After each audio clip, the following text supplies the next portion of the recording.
Hello everyone, welcome back to my Let's Play of the visual novel 428 Shibuya Scramble.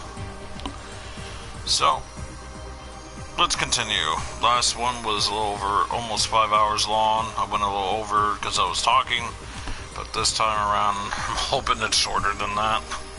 Hopefully I don't need a guide. Hopefully I can easily figure out what it is I need to do to get past a bad end. Or, you know, whatever. But hey, I'm here. So, well, of course I'm here, but I mean, like, I'm gonna try to, you know, hopefully I can figure it out faster so I don't, you know. But anyway, let's, go with H here. Or H-E. Achy? I don't know. I'm gonna continue calling him H-E. Alright.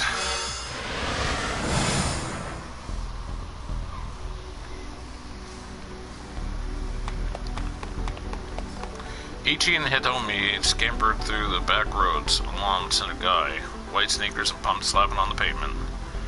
Iki kept his, or Ichi, now I call him Iki, but I made that as a joke, but now anyway, Ichi, kept his eyes peeled, continually checking ahead and behind as they darted through the gaps between the buildings. Finally, they stopped in a narrow alley. "There's no way he'll find us here," he said. "No one knows about this place." He took another look around and let out a sigh of relief. It seemed they managed to shake the gunman for now. Back when AG was with SOS, the abbreviation for Studs of Shibuya, the name given to the group by AG when he founded it. Originally just a bunch of like-minded young people hanging out together, it has since become known as a gang that picks fights with around Shibuya. He had come through Senegai practically every day. The gang had started out as a little more than a group of local teens. They didn't do much in particular, just horsing around and killing time. What mattered was they were having fun. But it wasn't long before it wasn't all fun and games. Eiji couldn't help but notice the slobs who were making a mess of Shibuya, dirtying it all up. He wasn't about to let them get away with it. Most frequently, it was folks who tossed cigarette butts out on the street or plastered walls and graffiti. When they didn't respond to his more gentle warnings, he found slightly more forceful ways of getting his point across. SOS got a reputation. Street punk started trying to pick fights with its members. Those guys required a bit more force to handle, and when it came to the worst of the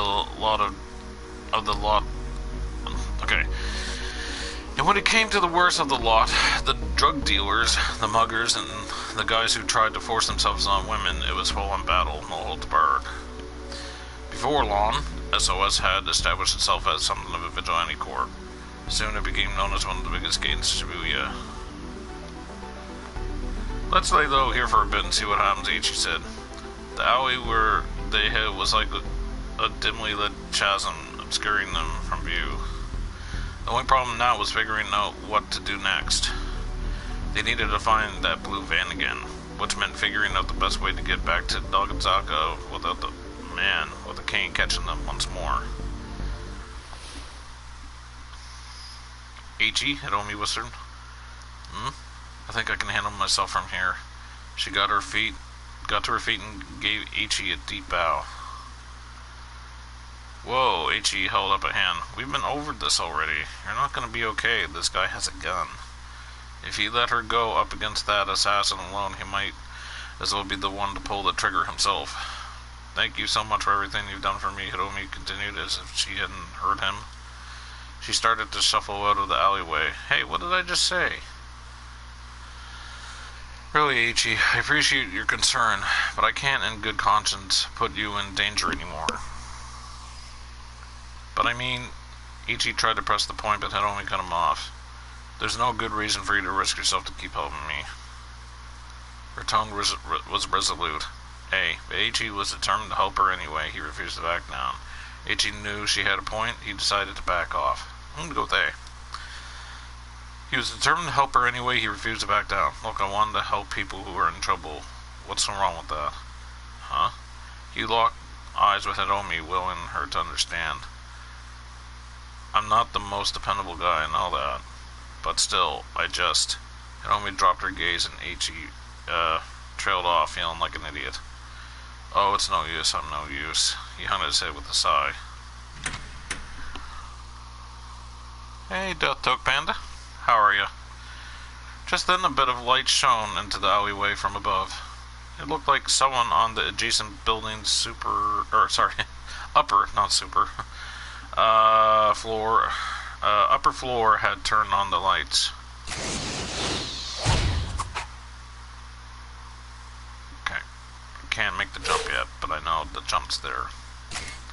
Building. The No Cane Building. The multi-tenant building has 7 floors, but a decade-old urban legend tells off a mysterious 13th floor. A Diet Age sales demo is being held on one of the upper floors today.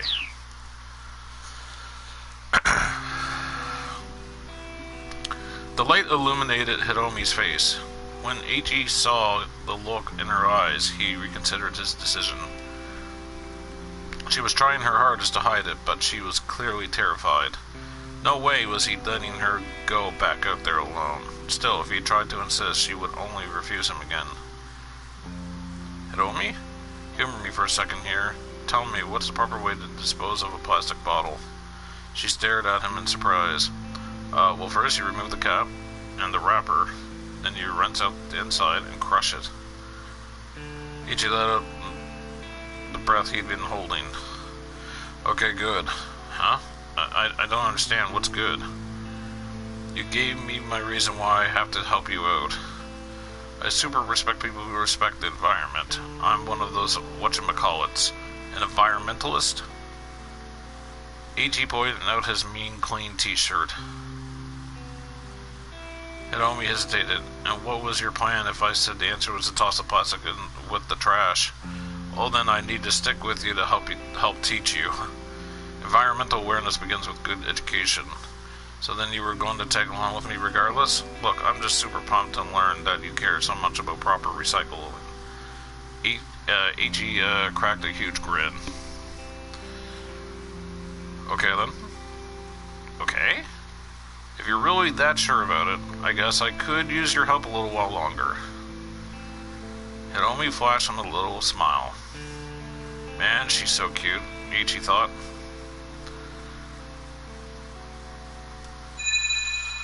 Then something else caught his eye. Huh? What's that there? It looked like something black was stuck to the top of her head. Ichi, what are you staring at? You got something stuck there. What? On my head?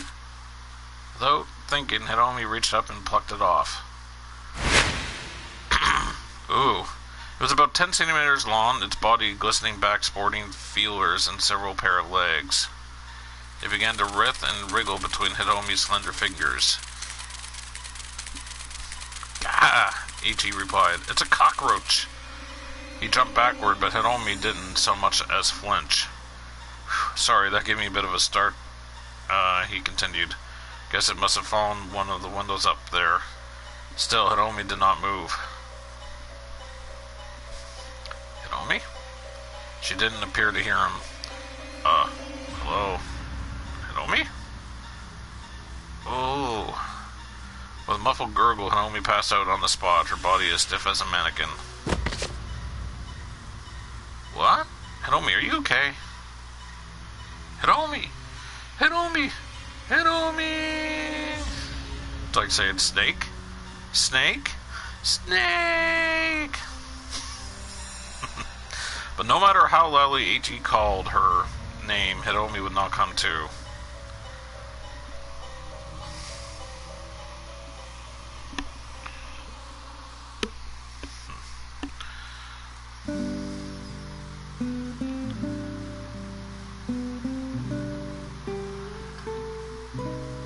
From that day onward, Ichi devoted even more of his time and energy to collecting trash.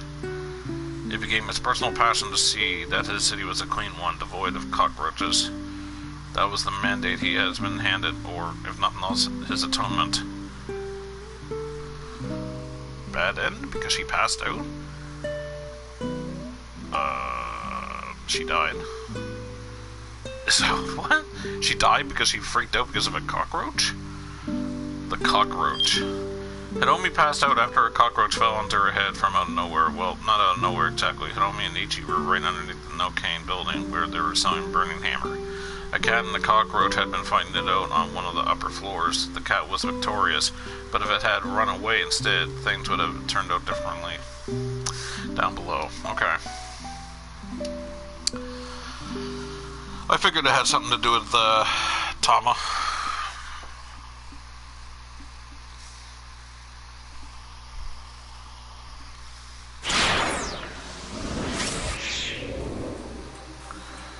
Okay,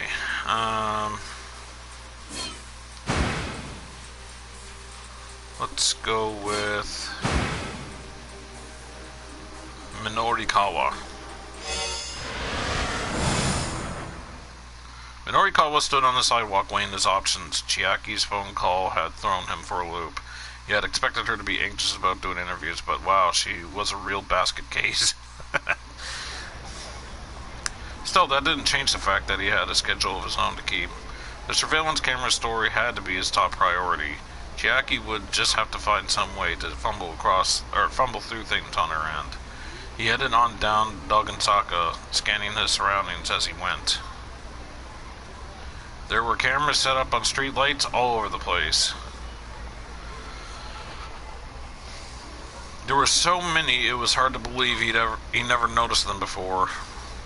One over there, another one just over there, or just over here. Electronic eyes peering down on passerbys from above, where they were tougher to spot. Just how were the people who came to Shibuya reacting to the situation? Hey, you there! Minorikawa called out to a man riding by on a bicycle. Hey, you, stop! The man brought his bike to sudden stop. Oh, hold on. It's this guy again. Taisei Yasuda, proprietor of a knick-knack shop in Udagawacho. Roughly 30 minutes earlier, while he was wandering around the JR tracks picking up lost and abandoned items, H.E. foisted off his trash onto him, and so he's in a bit of a foul mood. Since then, he's been going along on his bicycle, still picking up things from the roadside. There's a trunk on the back of his bike where he stores his finds. Huh? What's the matter? He asked. Hi, the name's Minorikawa. Freelance writer. Ugh. Okay. I'm just doing interviews for a magazine, and I'd like to talk to you. A magazine? Which one? 4-Star General Gossip. Minorikawa said his best to sound proud. Or did his best to sound proud. Oh, well, I'm actually in a bit of a hurry here. Minorikawa soldiered on. See that? He pointed at one of the nearby surveillance cameras. What? The man asked. The blimp? There is a blimp up there. Nice. A massive blimp was indeed drifting slowly overhead. Blimp, a type of aircraft that floats usually provided by an enormous envelope filled with lighter-than-air gas. This envelope, the balloon, is often used for corporate advertising. This particular blimp has been puttering about the skies above Shibuya since last night. No, the camera! The camera watched them both in uncaring silence. Oh, that? What about it? What do you mean, what about it? Cameras have been installed all throughout Shibuya. They're taking in anything and everything. Privacy be damned. A shocked pallor came to the man's face. Oh, really? He muttered uneasily to himself. I guess I should be careful next time I go picking stuff up.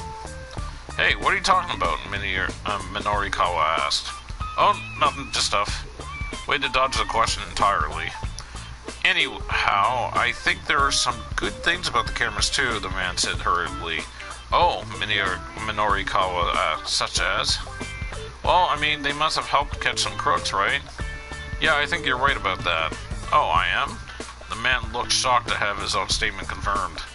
Are you hiding something from me? Huh? No, nothing in particular.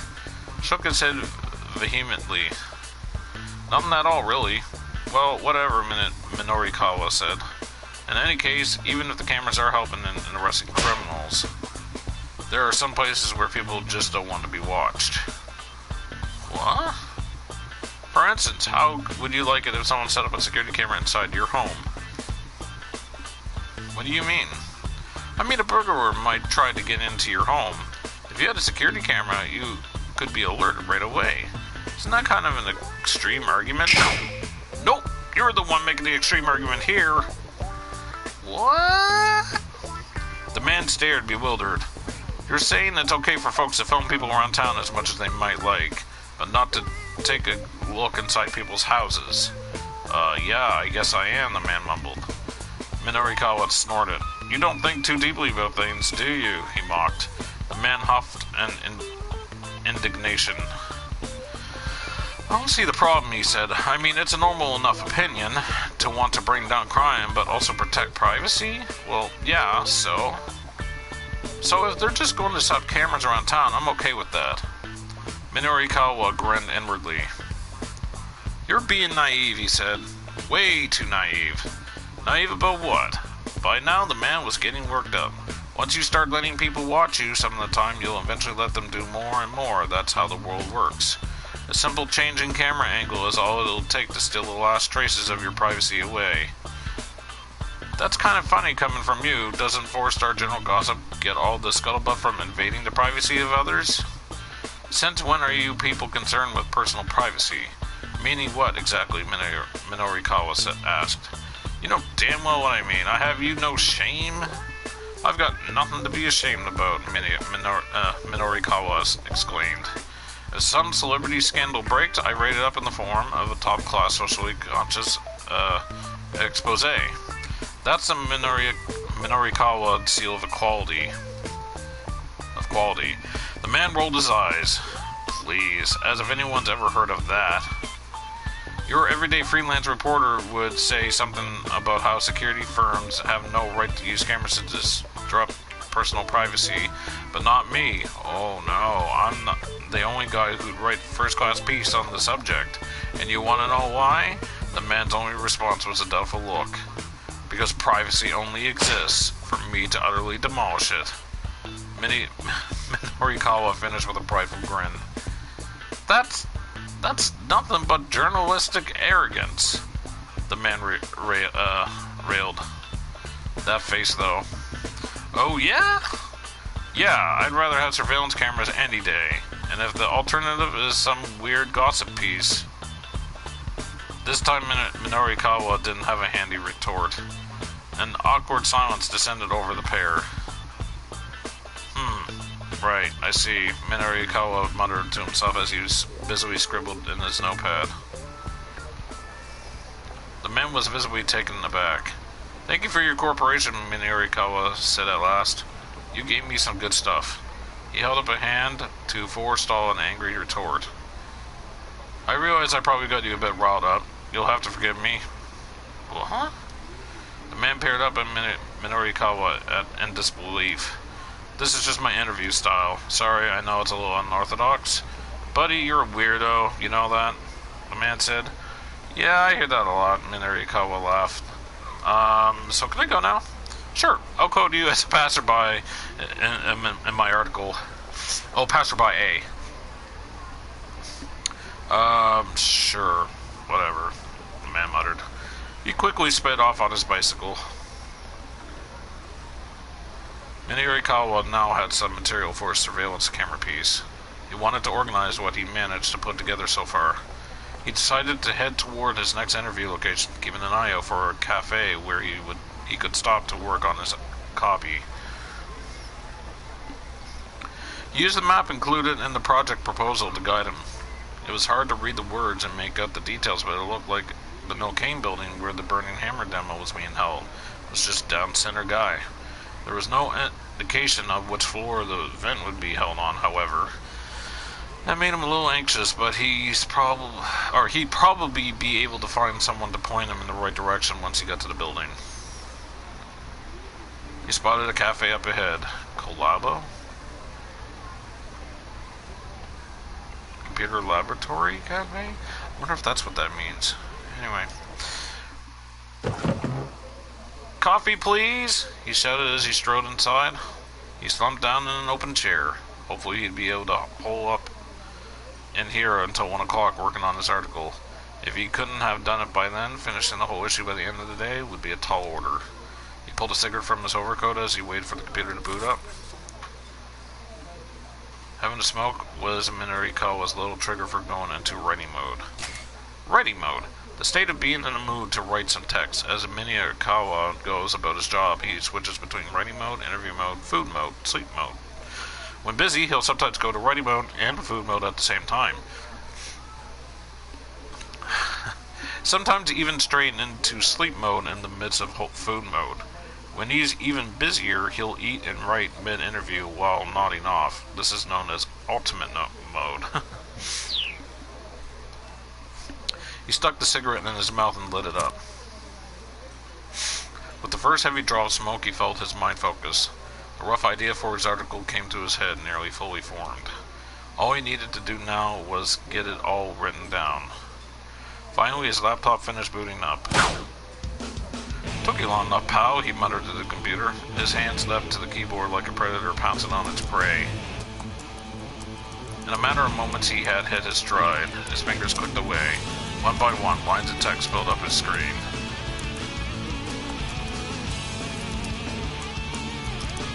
A waitress stepped up beside him. "Excuse me, sir." But Minarikawa was in writing mode. He didn't even hear her. "Sir?" "Sir, I beg your pardon." Again, Minarikawa was deaf to the waitress' attempts to get his attention. "Sir, excuse me!" The waitress smacked the table.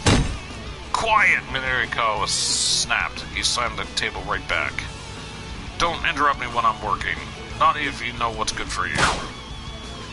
The waitress didn't so much as flinch. She leaned in aggressively, getting right in Minarikawa's face.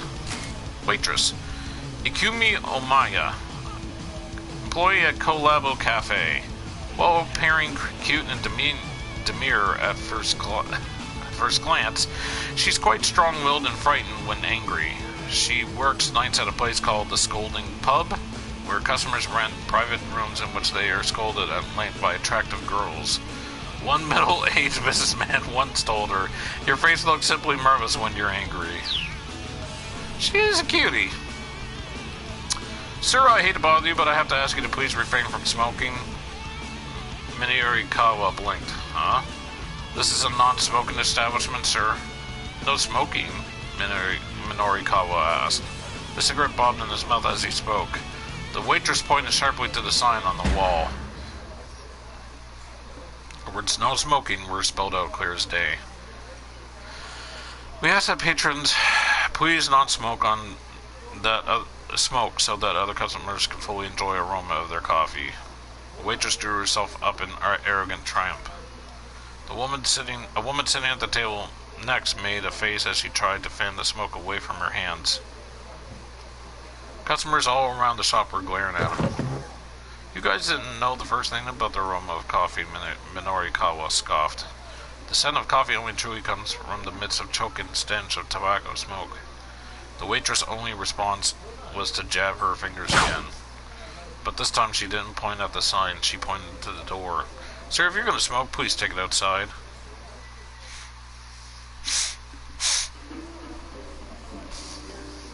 Sometime later, sitting outside the cafe, Lotric,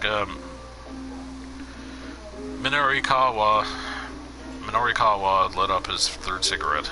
At last, a safe refuge. It had taken him quite some time to find a place that allowed smoking after he got kicked out of the first cafe. Place that allowed smoking. In recent years, many cafes and restaurants have phased out the concept of smoking section in favor of prohibiting smoking across the board. This makes a place like Lottery especially important to smokers. There are large air vents in the ceiling to help keep the interior more agreeable for those who don't smoke. Yeah, a lot of the world is like that. Now he was in a rush to make up for lost time. His fingers flew over the keyboard at lightning speed. The more he wrote, the harder he focused. At this rate, he'd have the story wrapped up in no time. "Today, you hear me?" A voice intruded suddenly on his awareness. One of the other customers was shouting, "You're breaking up with that fellow today." Minorikawa's fingers drifted to a halt. He looked around to see where the voice had come from. An older man, red in the face, was shouting at the young woman who sat across from him. "Please, Dad," the woman pleaded. "Stop. You're making a scene." Ah, a father and a daughter, then. It was rare nowadays to see a father behave so impressively toward his own daughter. Oh, imperiously toward his own daughter, not impressively. Just how sheltered had he been trying to keep her.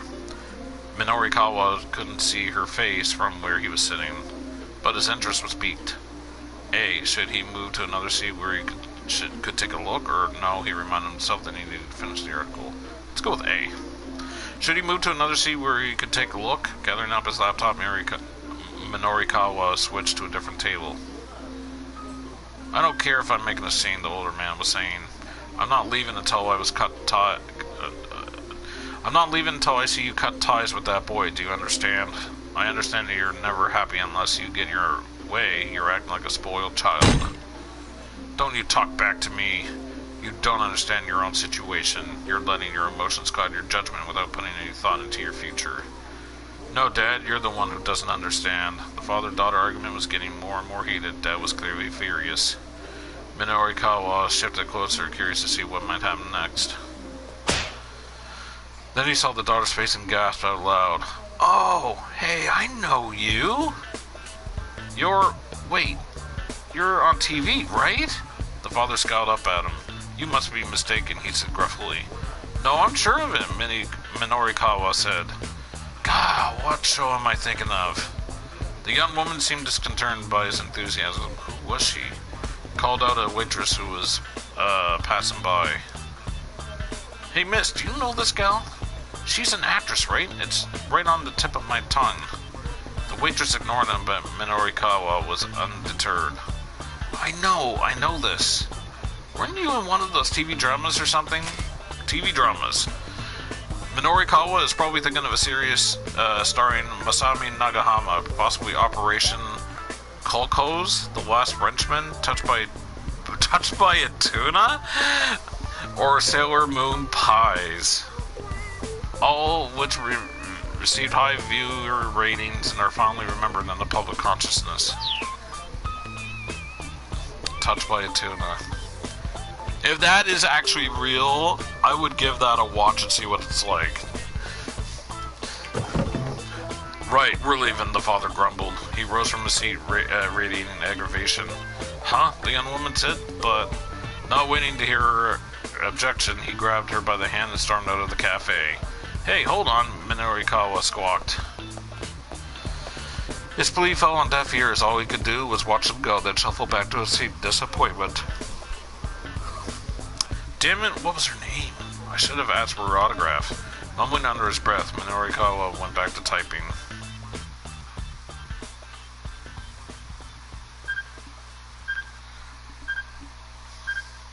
What's that? His hands went still as a strange noise intruded on his reverie. Reverie? Whatever it was close by. What in the world is that sound? Hey, I need to get to the bottom of this or I'll never be able to concentrate or beat him. Well, never mind, I need to focus on finishing this article. Let's go with A. Just where the heck is that sound coming from? He searched his surroundings for a moment and quickly discovered that the noise was coming from his own bag. He pulled out one of the most important tools of his trade, a bug detector. Bug detector, an instrument for finding listening devices. Since wireless listening devices emit radio signals, bug detectors are designed to use wide area receivers to reveal their presence. Using the detector to find something in this fashion is known as fox hunting. It was on, and it had picked up a signal. To a reporter, information was life, and made owning a bug detector a sensible precaution in his line of work. With the device in hand, Minorikawa casually scanned the area. Eventually, he zeroed in on the signal. He stood up. "Everyone, your attention please," he announced. "I want to set up a listening device in here." Several cafe patrons turned their heads in disbelief. A woman breathed in pungent perfume, flashed him a disagreeable look. "Oh, come on, that's ridiculous," she huffed. "There's something fishy going on." The only thing fishy right now is you, the woman declared disdainfully. Why don't you get out of here and let everyone enjoy their meals? No, I smell a scoop. You what? You, what's your name? None of your business, that's what. Now hurry up and stop that awful noise. The other customers were starting to murmur loudly. There's a listening device here, folks, Minorikawa said. How can that not bother you? Do you know where it could be? Excuse me, the woman called out. Could someone please do something about this man? A waitress hurried over. Sir, please, you're bothering other customers. There's a listening device in here. That's what people should be bothered by right now. The waitress took a reflexive step backward at the word listening device. You're the one who's intruding on everyone, the woman shouted. Honestly, could you please stop that racket? It's not me making the racket. It's the bug tracker. Just who the hell do you think you are? Police! Somebody call the police! Man, please call them down, the waitress said. There are other customers here, and I'll calm down once you get this disrespectful bore out of here.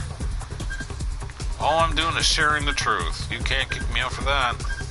The waitress wavered, clearly intimidated by the both of them. You sure got a lot of nerve, the woman snapped at Minorikawa. Go play detective someplace else. I'm not a detective, I'm a reporter. Really now? By far my least favorite profession. Oh ho, and why is that? Did someone write a story about you, lady? Got skeletons in your closet? You shut your mouth. How dare you? Yeah, I smell a scoop here alright, and the smell's coming from you. Oh, stop it with your scoop nonsense already. It's no use trying to hide things from me. You have no idea what you're talking about. Oh yes I do, lady. Go to hell. After you. Blah blah blah blah. Blah blah blah blah blah blah blah blah blah. Blah blah blah blah blah blah blah blah blah blah blah blah. Blah blah blah blah blah blah blah blah blah blah blah. As they shouted over each other, their words blurred together until there were barely words anymore. The onlookers could only hear instinct, meaningless raving. And still the yelling went on and on and on. Eventually they came the sound of approaching sirens. But even when the police cruiser pulled up outside the cafe, the two didn't slow their bickering.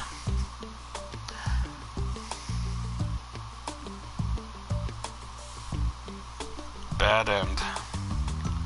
Sniffing for a scoop. Let's see what it says.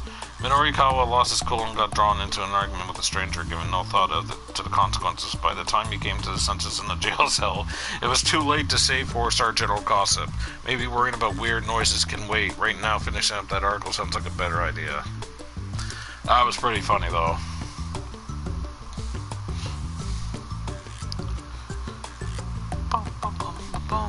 Oh. I need to go back to that decision.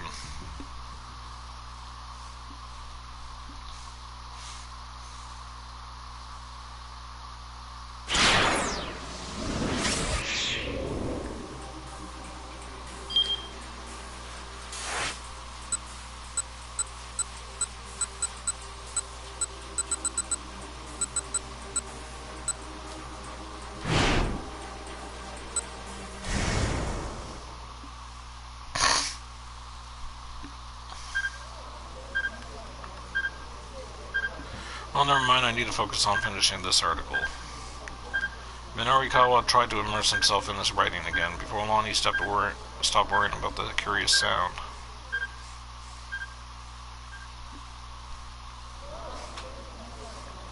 Time passed. Eventually, the pace of his writing slowed down a bit, and Minorikawa glanced at his watch. It was later than he thought. Pretty soon he was gone to have to head over to an interview from the diet drink people. He reached into his bag for the project proposal to double-check the demo location. Huh? The proposal? It's gone. Crap, where the heck did it go? He checked all around the table, but he didn't see it anywhere. Maybe he left it at the other cafe, the non-smoking place. Well, he didn't have time to go back for it now. His phone rang. What now? Minorikawa snapped as he answered it. Tiny squeak came through the receiver. It was followed by the sound of sniffling sobs. I'm sorry, Chiaki? Was she done with her interviews, maybe? It's no use. People won't stop to talk, no matter how hard I try. Her voice broke up into further sobs. Oh, come on. This again? Really?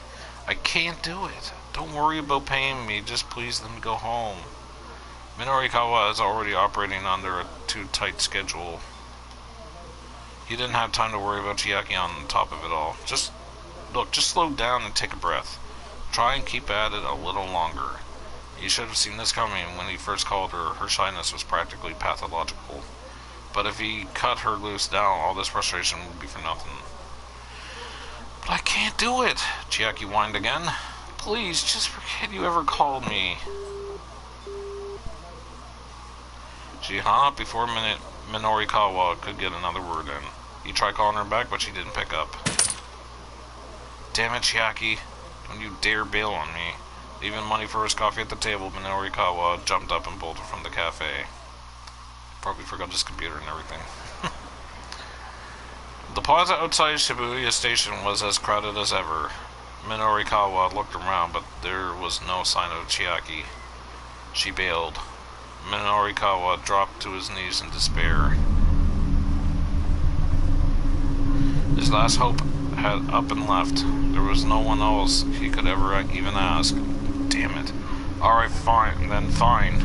I'll do it myself. He dragged himself back to his feet. Alright, listen up, he shouted at the passing crowd. I'm doing street interviews here, starting now. You guys, shut up and help me. I mean, don't shut up, but help me. Oh my god. If I was in Japan and I seen that stuff happen, I'd be like, what the... He wound up blowing way too much time just to get 2 pages worth of content, leaving himself unable to finish the other articles. In the end, the issue of 4-star General Gossip never made it to the newsstands, and Heaven Publishing went down for the count.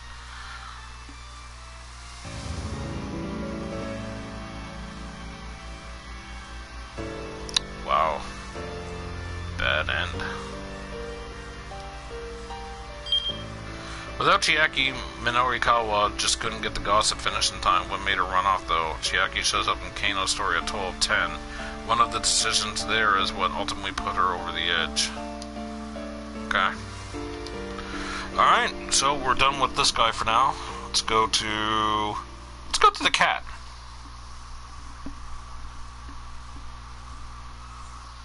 Let's go to the cat. Let's go to the cat. Tama! In 1 hour, the Burning Hammer sales demo will begin.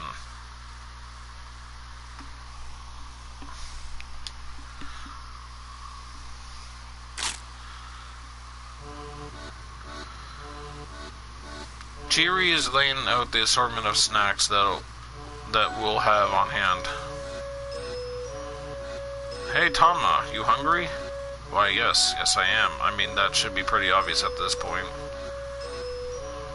All I've had since putting on the stupid mascot costume is some Burning Hammer and a bunch of iced tea. Hey now, Chiri shoots back. What's with the attitude? Chiri, you do remember that you ate my lunch, right? The sticker said it was best before noon. You just made that up. Yeah. Chiri chortles merrily and chugs some more iced tea. Okay, folks, Mr. Yanashida calls out as he slips into the room. Lunch break's over. Back to work. I don't feel like I've had much of a break. If anything, I'm even more mentally exhausted than I was before. There's a box full of Anagachi toys in the storeroom on the 3rd floor. Mind bringing those down? Anagachi, I asked. What's that? The name makes it sound some sort of product knocked off. Mr. Yanashida's face widens in surprise. You've never heard of them? You know, Anagachi. It's a digital pet game where you raise a eel that lives in Tokyo Bay. A portable electronic game in which you raise a conger eel, Anago, feeding it daily and clearing away feces. Depending on how you raise your eel, it can wind up developing into various forms From normal eel to ultimate eel sushi. You can also use the infrared communication feature to bring over friends from your eel from another nearby Anagachi device. There is also a sister product, Trout Watch. By connecting the two, you can view a special event where the eel and trout characters go to a pub together. It's supposed to be Tamagotchi. I like that. It's funny.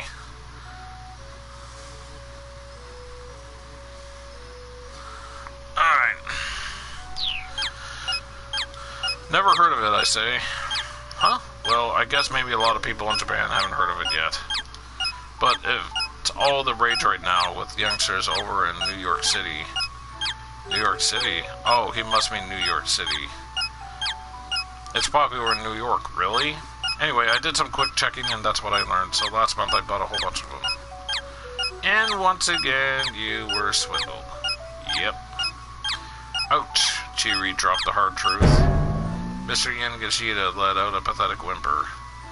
No. Just like that, his confidence evaporates. He starts muttering to himself. I thought it sounded a little fishy, really. I mean, think about it. Why would kids in New York be interested in raising eels from Tokyo Bay, he muses. And what appeal would an eel character have anyway? None. That's what. I should have known that. I did know it. Then why do you buy them? This farce is getting tiresome. Anyway, Yanishida continues, it was going to cost way too much to keep them in storage, so I was going to just let the recycling guy take them. He hangs his head in shame. In a matter of moments, he's borderline catatonic. The type of eel that gives Anagachi its name, Anago, can loosely be translated as the creature who lives in a hole. Mr. Yanishida is probably wishing he could crawl into a hole right about now. Chiri, on the other hand, flashes a big, bright grin. Still, you know, eel's pretty delicious. Oh, Chiri, Yanishida blurts. Thank you. He claps her hands together in gratitude. I wasn't exactly complimenting you there, boss. It's the same thing. There's a little bit of me in each of my products. Anagachi and I are one and the same. Anagachi. A brief Anagachi gameplay clip. The trick is to feed your eel proper food and give it proper exercise. Another important strategy tip is to make sure to obtain the sharp chef's knife when you visit Kappabashi Kitchen Town partway through the game.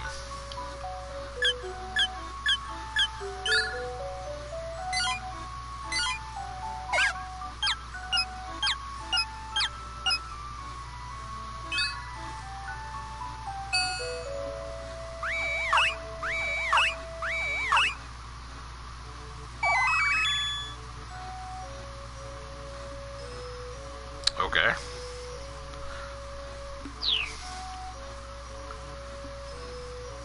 Anagachi and I are one of the same, which is to say, eels and I are one and the same. Go on then, say something nice about eels. Chiri chimes right in without missing a beat. Eels are awesome when it comes to eel sushi. 100 pieces barely whets my appetite. You know, these two make quite a pair. That really means a lot to me, Chiri. Thank you, thank you. I don't understand what any of this is about, but if it helps and mend Mr. Yanishida's wounded spirit, I guess I can't complain. I leave them to their devices and head for the storeroom. Drink coffee.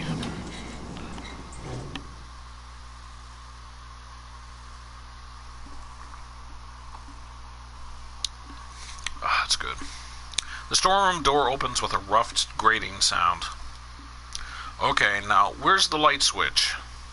I fumble around in the dark, feeling for the switch box. My costume paws mute, the sensation in my hands are enough that even finding that is difficult. I bat at the wall willy-nilly until eventually the lights come on. Apparently I found the switch, even if I didn't feel it. Whoa, what the heck is this? The storeroom is practically overflowing with shoddy goods. Painting that looks like a child's scribblings, an oddly shaped hat bearing the words "Grow 2 inches guaranteed." A cheap-looking pendant with a tag that says "All set." It's set with a miracle stone. Miracle stone. These stones are nothing more than simple glass beads that were purchased at 5,000 yen a piece. The seller claimed normally these sell for 10,000 a pop, but if you buy 100 of them, I'll give you half off, at which the buyer declared, "It really is a miracle." Before joyfully agreeing to the purchase, the fact that someone like Yanashida actually exists to buy these things up is also kind of a miracle. It's like this is the knocked-off boneyard where cheap products go to die. They break away from their pathetic herd, knowing their time has come, and end up in this graveyard of a storeroom. Let's see, Anagachi. Quickly spy the cardboard box I'm looking for. Then I catch sight of a dark silhouette out of the corner of my eye. Eek! Help! I yelp. It's one of them. Them black, flat, quick, long antennae, often spotted in kitchens. Sometimes, somehow, their legs wind up in restaurant food. Ew! The size, the speed, the dark shape, it couldn't be anything else.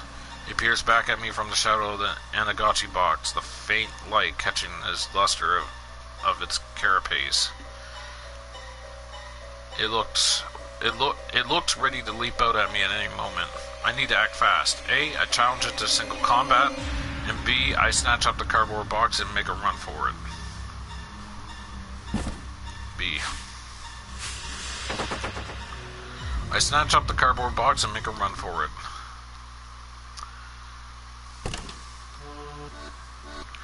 Phew, I made it. When I get back to the break room, Mr. Yanashida is still clutching Chiri's hands. And you look super tasty when you salt broil it too. Thank you. But tempura style is probably the best. Thank you. Well, Mr. Yanashida's spirits have certainly turned around. Okay, got it. I hold out the big cardboard box. Excellent, thank you. You girls are the greatest, Yanashida shouts. His voice resounds with gratitude. Hey, that's it. I just got an amazing idea. Why don't the three of us start our own company? I'll pass. Chiri and I respond in unison. Oh, shoot. Oh, I thought there was another line there I just missed at the last second. I thought my X button sticked. Man, you two shot that one down quick. Well, for today, let's just focus on selling Burning Hammer. By the way, I ask, where is the Burning Hammer? There wasn't any in the storeroom, and I don't see any here either. Oh, that's right, it's out back on the loading dock. We should probably go bring it in. Oh, and bring the Anagachis with you, too. The recycling guy's gonna be showing up soon. Come on, let's go. Chiri and I follow Mr. Yanashida out to the loading dock.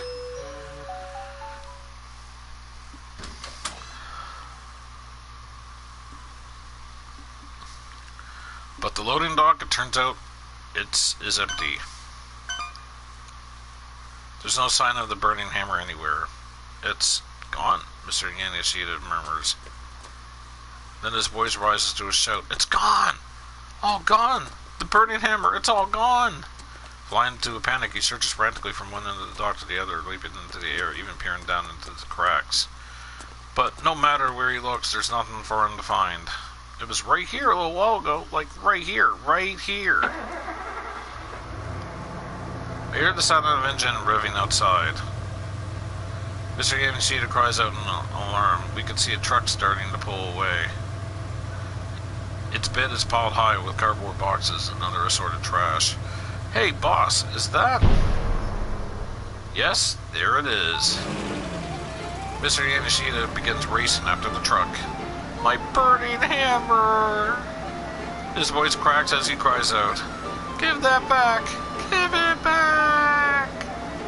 But he's no match for a speeding truck, and the boxes of Burning Hammer vanish before his eyes. Burning Hammer! I'm back! Come back!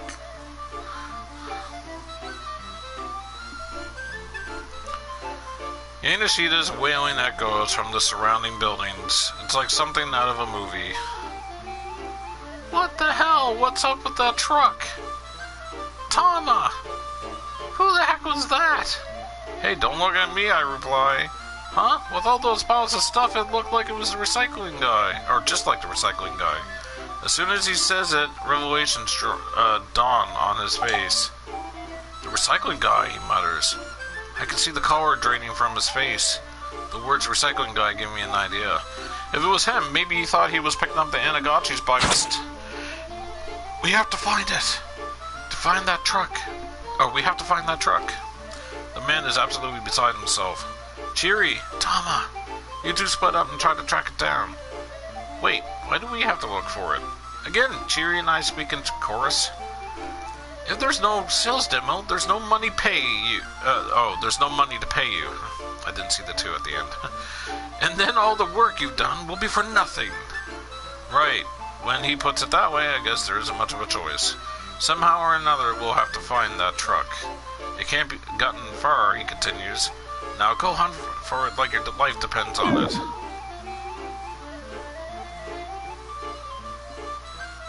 That facial expression on the right.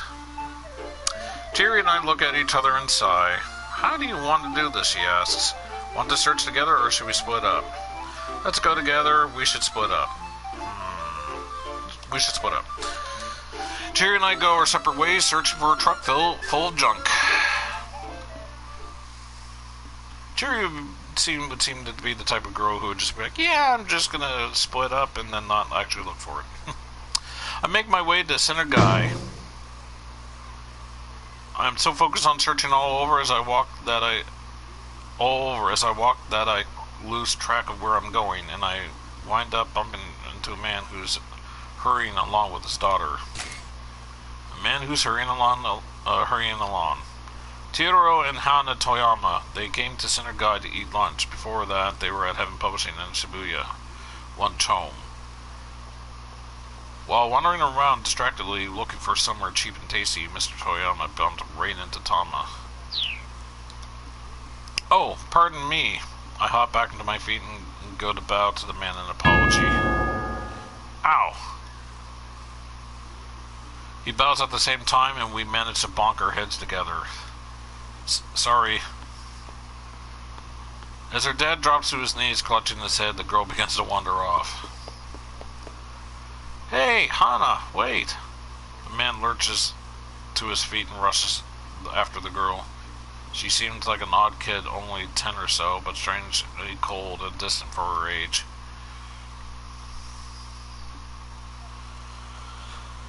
Blimp.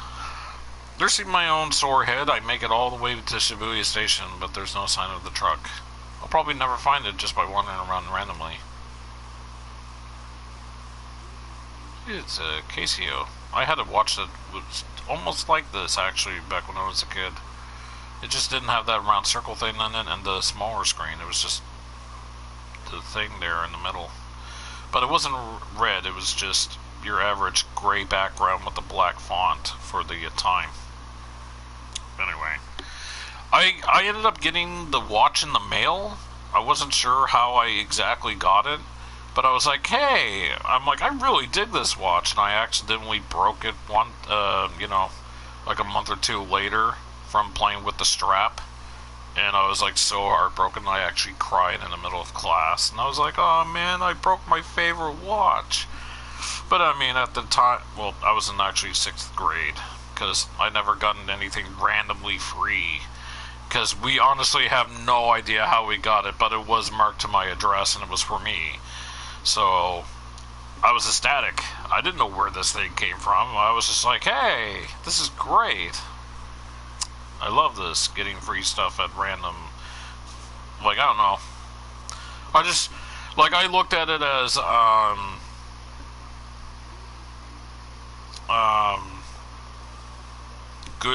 good fate, good luck or something. Anyway, it's already 12:35. The sales demo starts in 25 minutes. I have serious doubts I'll be able to find the truck by then. What should I do?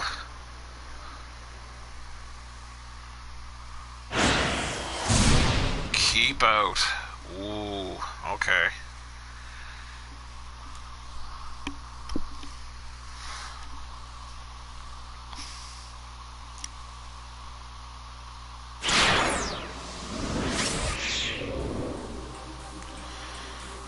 Let's go to, Ichi.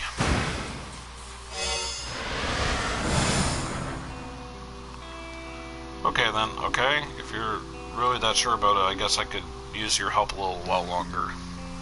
It flashed him a little smile. Man, she's so cute, Ichi thought.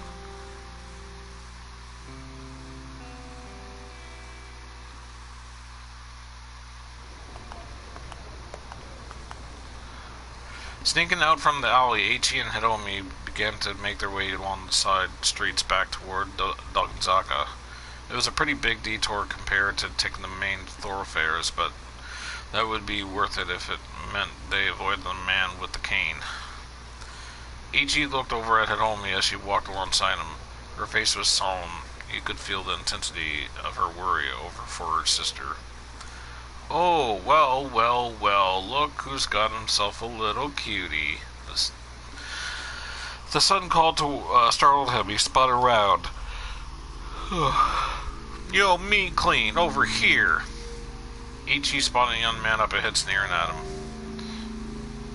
At his side were two others. Ichi recognized the lot. SOS. Hiromi let out a nervous squeak. Ichi? Don't worry about them. He led her onward, attempting to stride right past the trio. Whoa, hey now. You just gonna ignore me? That's pretty damn rude, especially coming from someone who used to be an old buddy. The three toughs moved to bar Ichi's path. Oh, she is hella fine. Come on, ain't you gonna introduce us? Hella fine. Extremely attractive.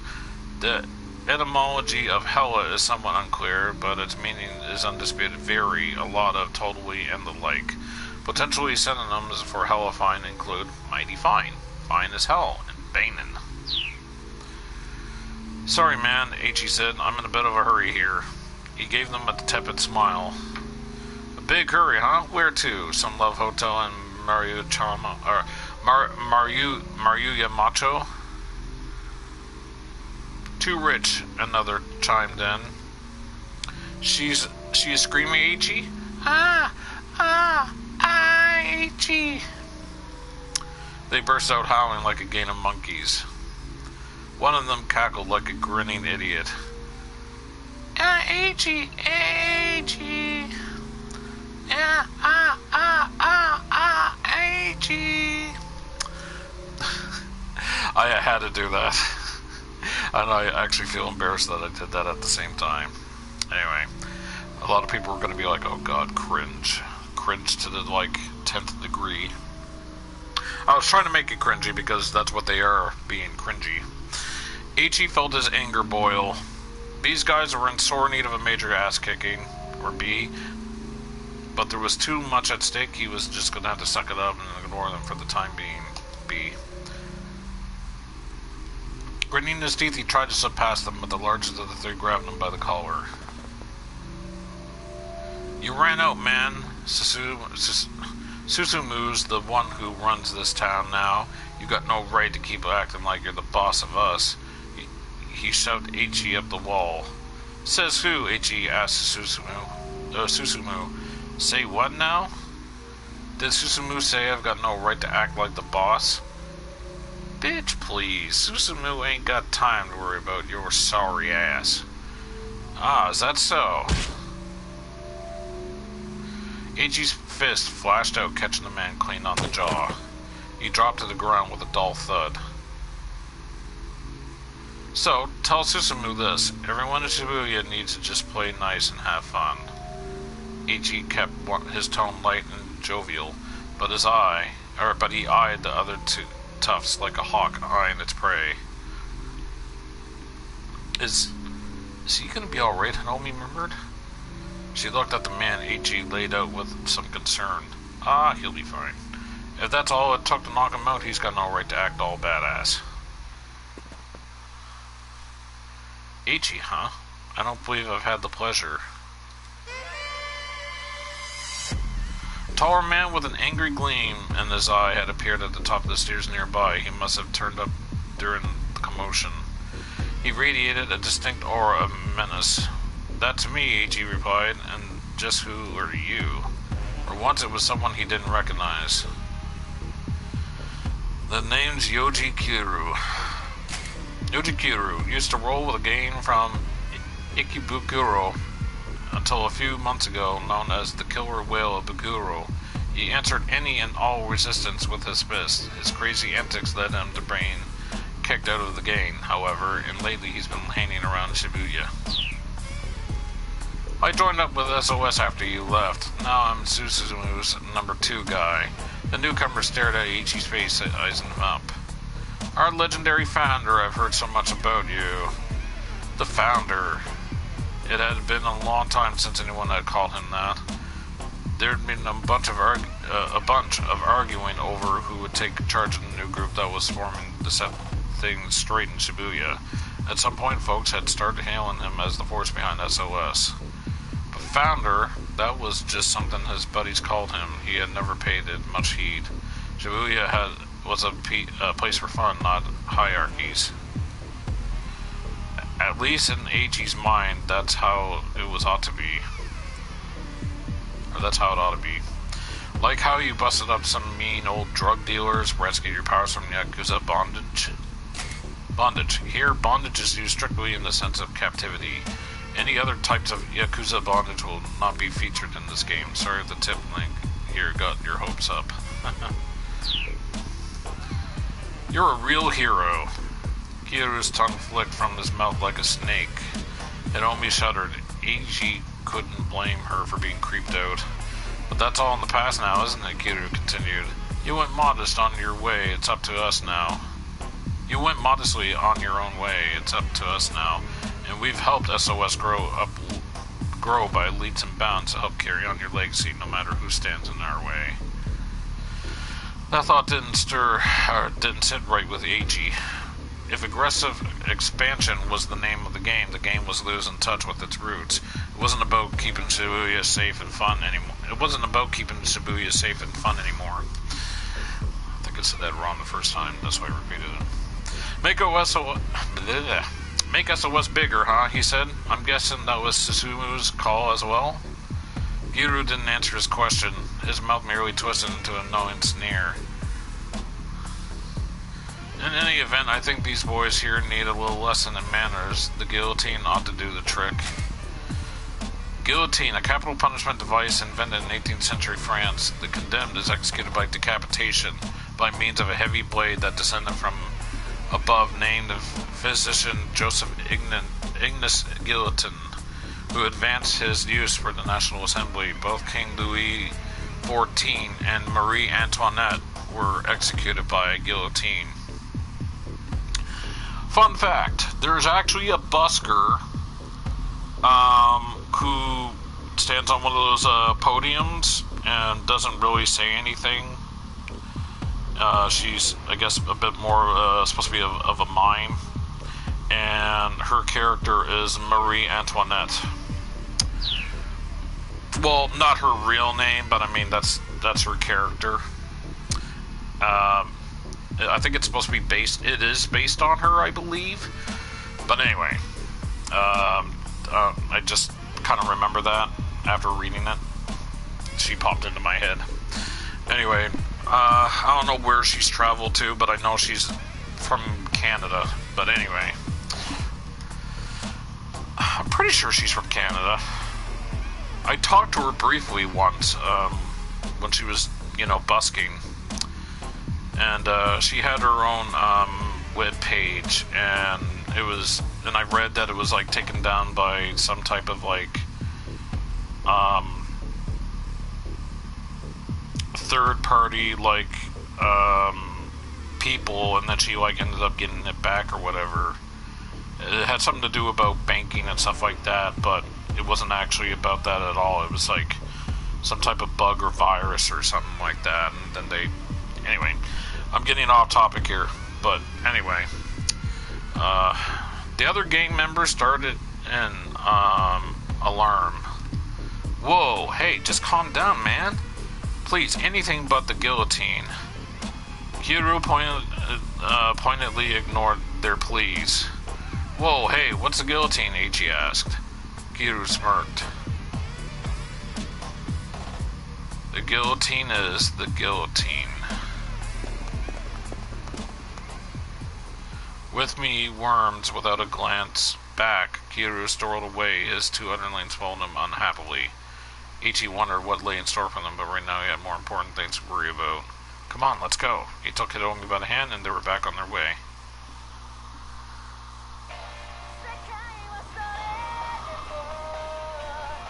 It's the game's theme song. Oh, Hitomi perked up. That's me. She reached into her pocket and took out her cell phone. Huh? She stared at the screen with concentration. What is it? Eiichi asked. It's an email from Mr. Tanaka. Who's Mr. Tanaka? He works with my father. I'm not sure what I should do. And Eiichi remembered that the criminal had warned her against contacting her family or the police. She seemed reluctant to even open this message. I'm sure it's fine to just read an email, he said. And besides, he's not the police and he's not your family. Yeah, you're right.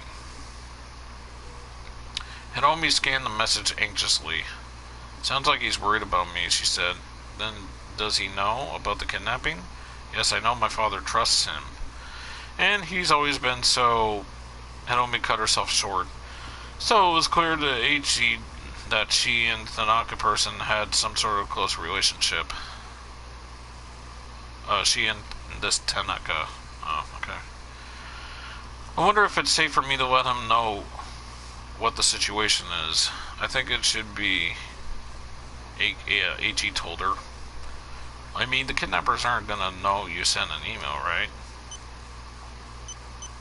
Hitomi began typing out a response. Eiichi watched over her with expectations running through his mind.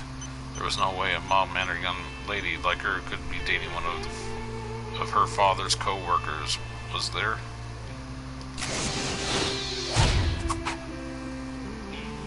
Okay, there's another jump. Unless she was all about finding herself a sugar daddy. No, he was being ridiculous. Eiichi banished the thought from his mind. Besides, Hitomi's personal life wasn't the problem right now. The problem was that psycho with the cane and the gun. Is something wrong? Hitomi asked. She finished sending her email. Oh, no, nothing at all. Eiichi did his best to look nonchalant. It was a good thing she couldn't read his mind.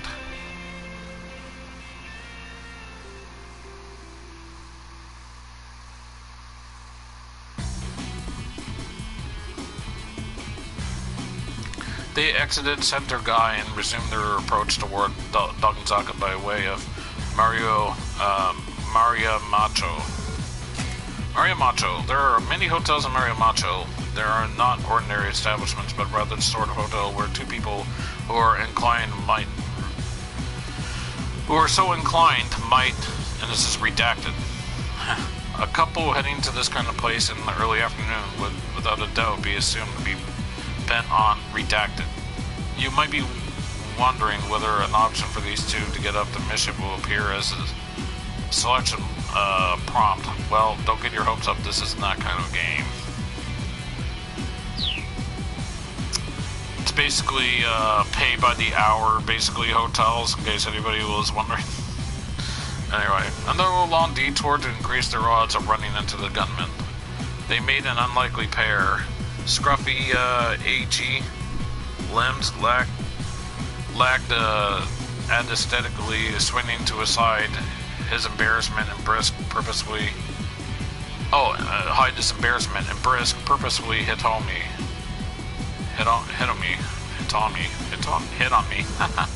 Anyway, Eiichi found himself watching her out of the corner of his eye. He could still feel her anxiety. He wishes there were some way to ease her fears. Hey, Hitomi, mind if I ask you something? Sure, go ahead. Okay, so like, I realize this might not be, this might be kind of a weird question, but you put a serious face. What does the eco and eco-friendly mean? Huh? Like, I know it's about helping the earth and all, but I don't know what it means, you know? Hitomi thought for a moment. I'm pretty sure it's shortage for English for ecology, which is the science of examining the relationship between man and nature. A subset of ecology, a subset of biology that deals with the reciprocal relationship between organisms and their environment. Nowadays, the term can also refer to cultural and social effects on the global environment. The latter usage can be broad and imprecise, making the exact meaning somewhat difficult to define. Oh, right, science. Pleased with himself, Eiichi chattered on excitedly. A faint smile crept back onto Hitomi's face. Say, you ever hear about the clean river here in Shibuya? A clean river in Shibuya? Really? Ask 100 youngsters outside of Shibuya Station the same question, you probably get the same answer 100 times. Yeah, the Shibuya River. You know, that drainage channel we saw earlier?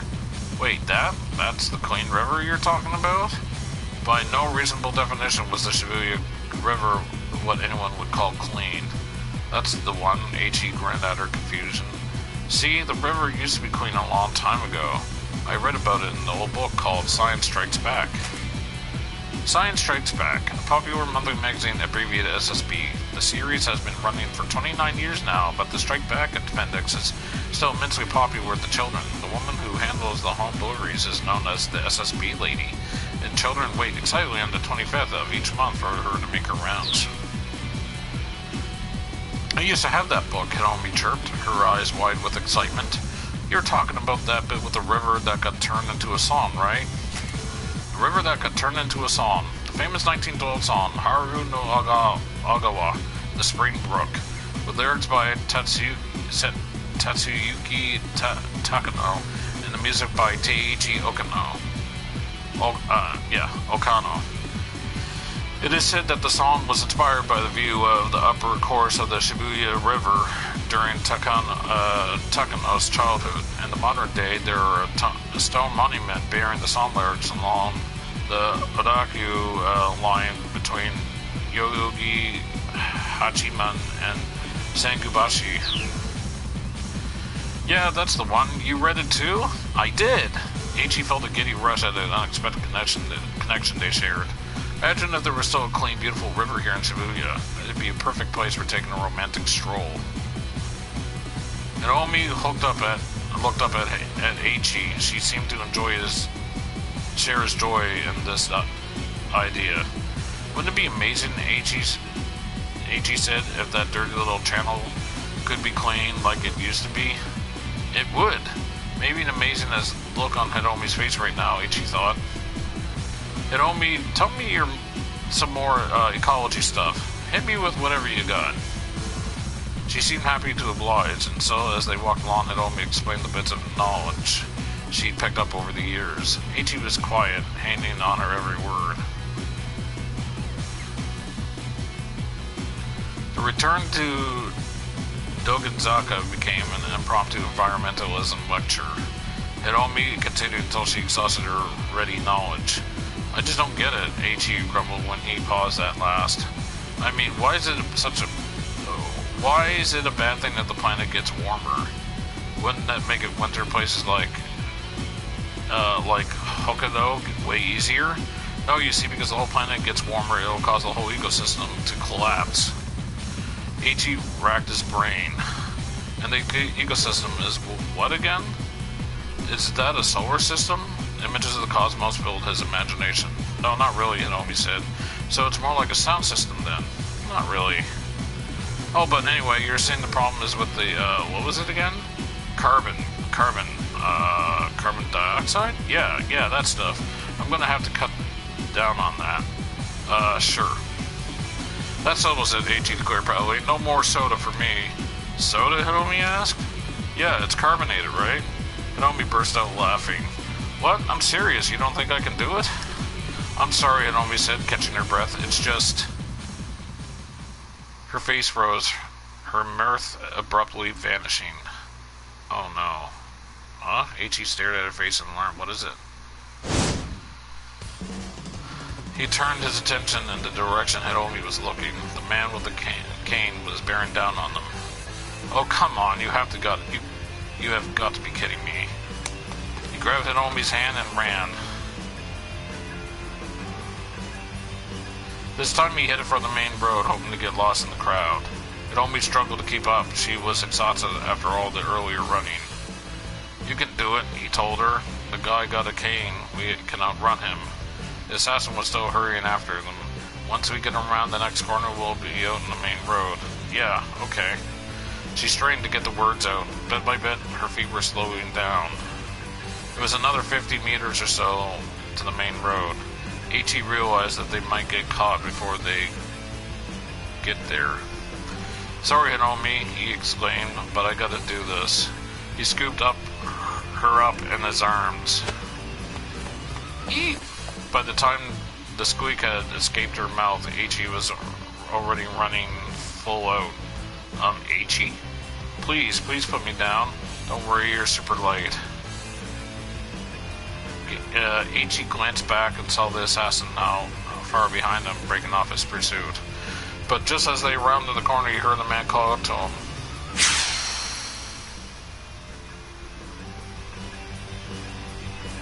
Ichi almost stopped on reflex. Hold on, did he just shout my name? How the heck does he know my name? Quacking with unease, Ichi slipped into the crowd.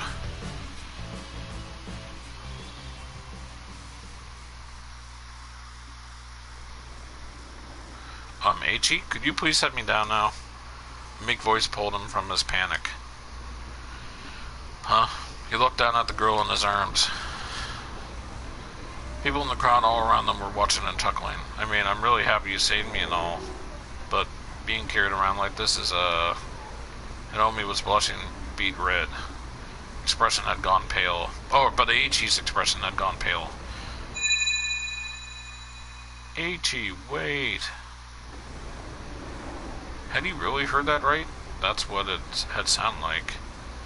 He set Hiromi back on her feet, then used his shirt sleeve to wipe the sweat from his face. You okay, Hiromi asked? When we were running just now, did that guy say anything? Not that I heard, no. Huh. Had he just imagined it then? Maybe Ichi was sure he didn't recognize the man. There's something weird about that guy, I thought, though, Hiromi murmured. She furrowed her brow. No matter where we run, he keeps catching up to us. It's almost like he knows where we're going. She was right. Finding a particular pair of people in a place as big as Shibuya bordered on the impossible. And yet somehow the assassin had tracked them down several times now. Yeah, Ichi said. It's like he got some way of locating us or something. It's the cameras, I bet. You got a sudden idea. That's it. What if they're doing the whole tracking thing, but like backwards? What? Hiromi's eyes widened. Okay, so you know in police shows they've always a tracking device in the bag with the ransom money, like that, but backwards? Tracking device. Okay, so backwards isn't the right way to describe this, but Ichi doesn't realize that. He does seem to know what a tracking device is, at least, a radio transmitter that can be located by a signal it emits. The Japanese police sometimes refer to this as a beeper, not to be confused with the English slang term beeper, meaning a pager. Backwards? Yeah, like instead of putting the tracker on the money, they put it on you. Hiromi frowned.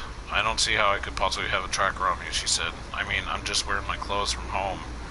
Oh, huh, well, then how is he doing it then?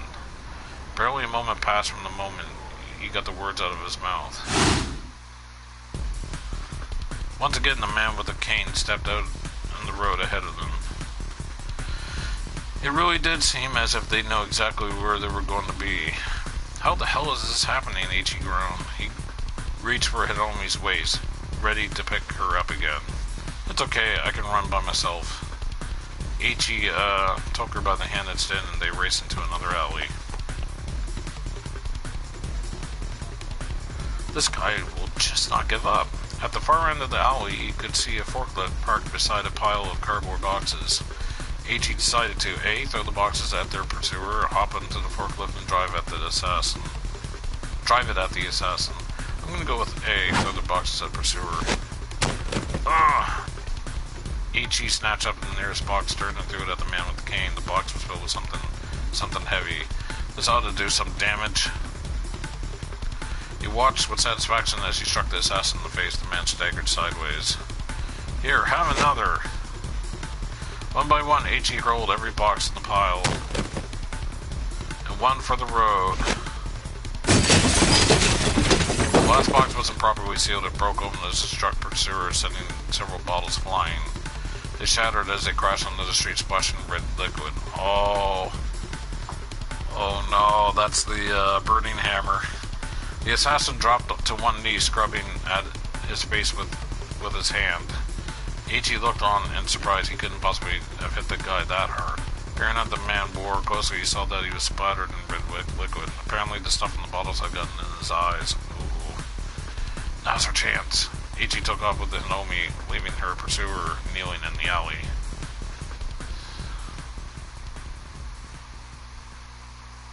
Yikes.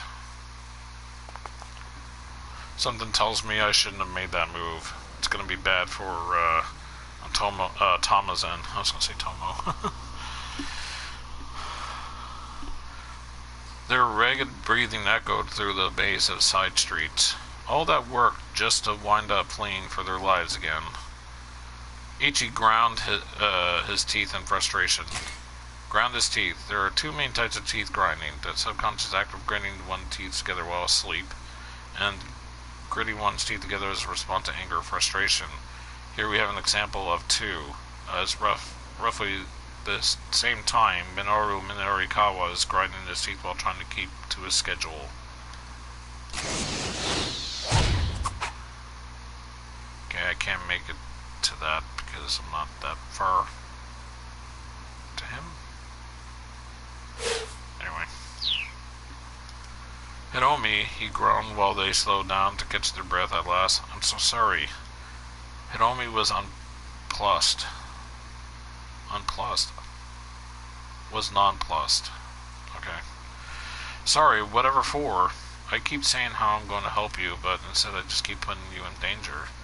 Ichi, no. If you hadn't been with me, I'm sure I'd already be dead. No, Ichi hurried to cut her off before she could finish. Don't go there, please. He sighed and spoke again more quietly. I just want to help you. Clenching the fist, he looked up at the sky. A tiny sliver of blue was visible through the narrow gap between the buildings. Hinomi hung her head. Honestly, I can hardly believe how much you've done for me. I do appreciate it, but still, the lengths you've gone to. Ichi looked at his feet, then drew himself up. Well, I admit it's not just because of some guy and gut instinct or your love for the environment, he said. There's another reason I'm doing this. There is? Ichi paused, reaching for the right words. I've got a little sister, her name's Suzune. She's cute and smart, kind of the exact opposite of me, you know. Her voice took on an uncharacteristic solemnity.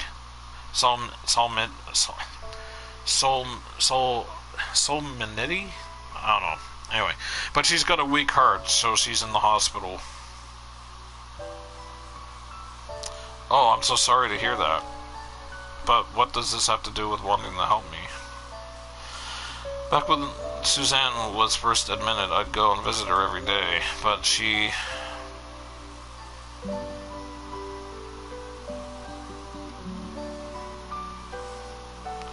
Ichi, you don't need to come visit me every day, you know. The quiet hospital room made Susan's voice sound all the more frail. What are you talking about, Ichi said. You know I'm worried about you. I'll be fine on my own, really. Ichi had heard that line before. The more she insisted she was fine, though, the more reluctant he was to leave her. Besides, aren't you the amazing guy who helps hold Shibuya together? They need you out there. Ichi didn't know how to respond to that. Much as it was flattering to think he played some important role, he was really just hanging out and goofing off with his pals. It certainly wasn't anything for his sister to be proud of. I'd rather you spend your energy helping people who need it more than me. What do you mean, people who need it more help, or who need the help more? Who could possibly need help? Who could possibly need help right now more than you? Ichi scratched his head in confusion, and his sister gave him a weak, tiny smile. "You'll figure it out," she said. "I'm sure they'll find you soon enough, but I'm gonna be here with you." "I'll be fine." Susan's face was pale, but her tone was firm. "My big brother's gonna be out there doing his best to help people. That's what makes me happy. That's what keeps me going." Her voice was clear and unwavering, as if her head was off his... as if to head off his rebuttal. "Alright," Ichi said with a reluctant sigh. "So then I guess, I'll just go out there and help people who are in trouble?" Satisfied, Suzanne smiled. "Thank you," for Susan. "And can you promise me one more thing?" "Of course, anything you like." He thumped himself on the chest. "If you're gonna help someone, make sure you do all the way through to the end, okay?" "Okay. I'll call it quits partway through, yeah?" "You got it." "I just worry," Susan said. "I know you have a tendency to lose interest in things. Look, don't sweat it, I swear I won't give up on this." Ichi stuck out his pinky finger. "But I want to promise me something in return. Promise me you won't let this thing beat you." Susan hooked her little finger around her brother's, her sad smile fragile as glass.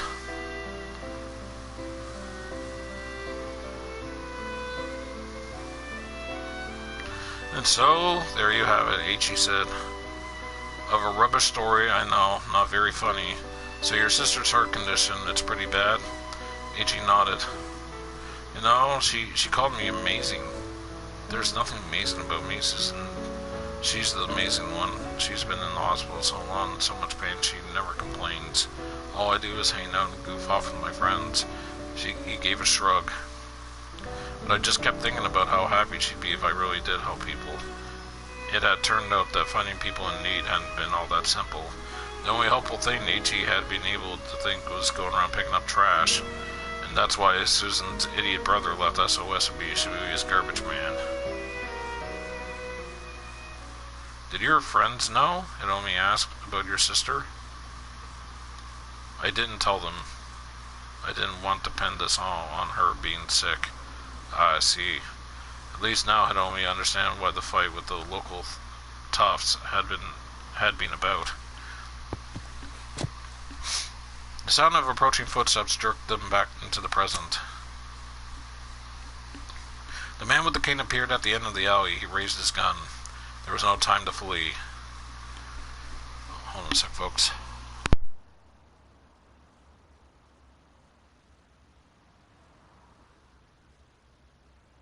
There we go. Ichi quickly stepped in front of Hiromi. "If you shoot us here, people are going to come running," he said. "I'm guessing you don't want to get pegged for murder." The assassin didn't flinch. "Stay out of my way, Ichi." This time there was no doubt. The gunman had spoken Ichi's name loud and clear. "How do you know who I am?" The man stared at him through the sights of his gun. "She has to die, Ichi. It's for your own good." "What? What does he mean?" Hiromi whispered. "Ichi? What is he talking about?" Ichi's mind was a whirl. Things were coming at him too fast for him to process. "I don't know this guy, Hiromi. Please, you have to believe me." But Hiromi took a doubtful step away from Ichi. The assassin didn't miss his opening. He quickly aimed at her. "Cut the crap, man. What do you mean killing her is for my own good?" "Once she's dead, you'll understand."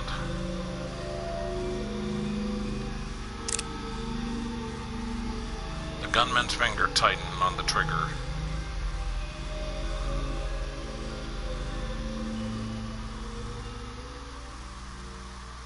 To be continued.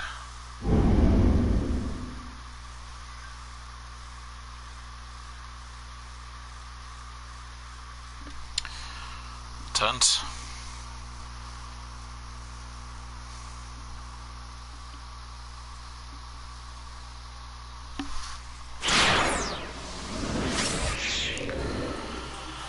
Okay, let's go back to Tama's.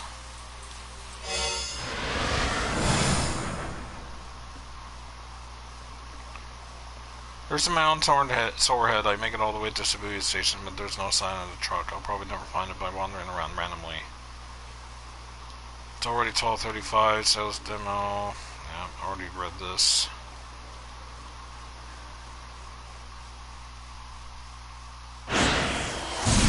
Oh yeah, keep out. Right. Never mind. Herp.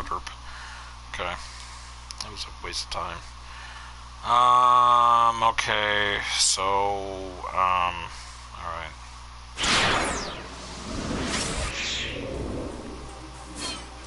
He's done. She I can't do anything for. Kano, so I've yet to do. Minorikawa.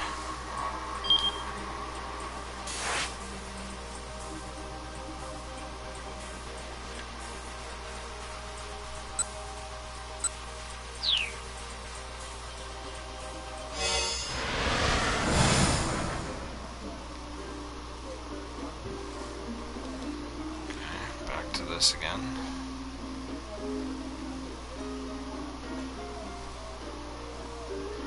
Let's go with B.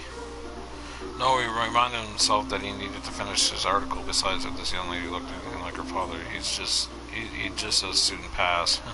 Minorikawa bent back to his typing. It took a few minutes to establish his writing groove. When the two still bickering across the room. With the two bickering across the room, but thankfully he soon regained his focus.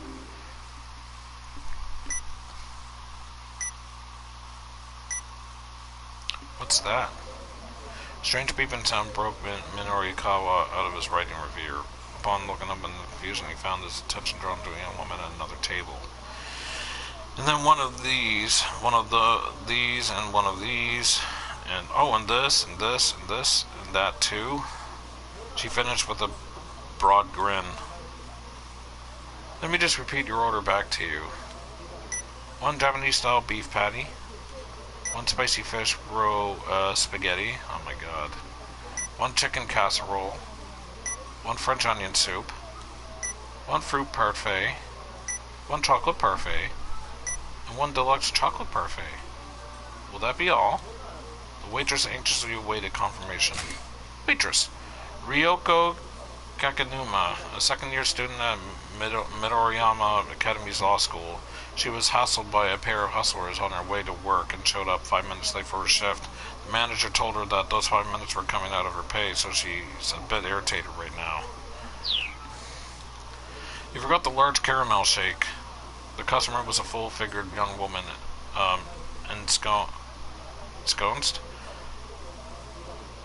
ensconced at a nearby table. Oh, my apologies. The waitress quickly jotted down the addition to the order. That'll do for now, the young woman said. For now? Yikes. She's actually planning on ordering more after that? Marveling at this display of appetite, Minorikawa went back to typing.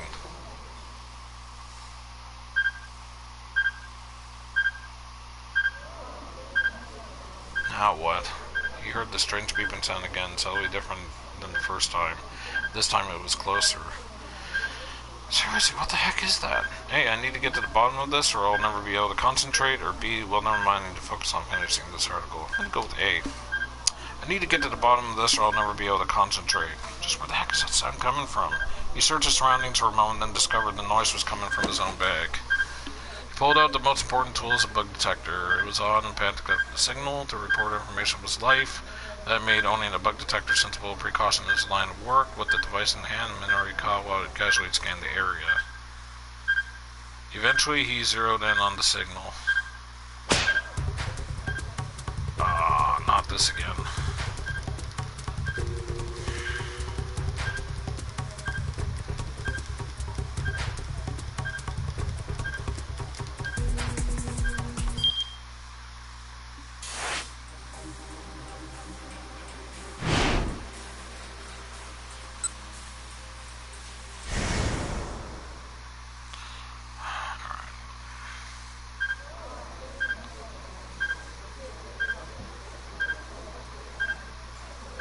Well, never mind, I need to focus on finishing this article. Minorikawa immersed himself in his writing again. Before long, he stopped worrying about the curious sound.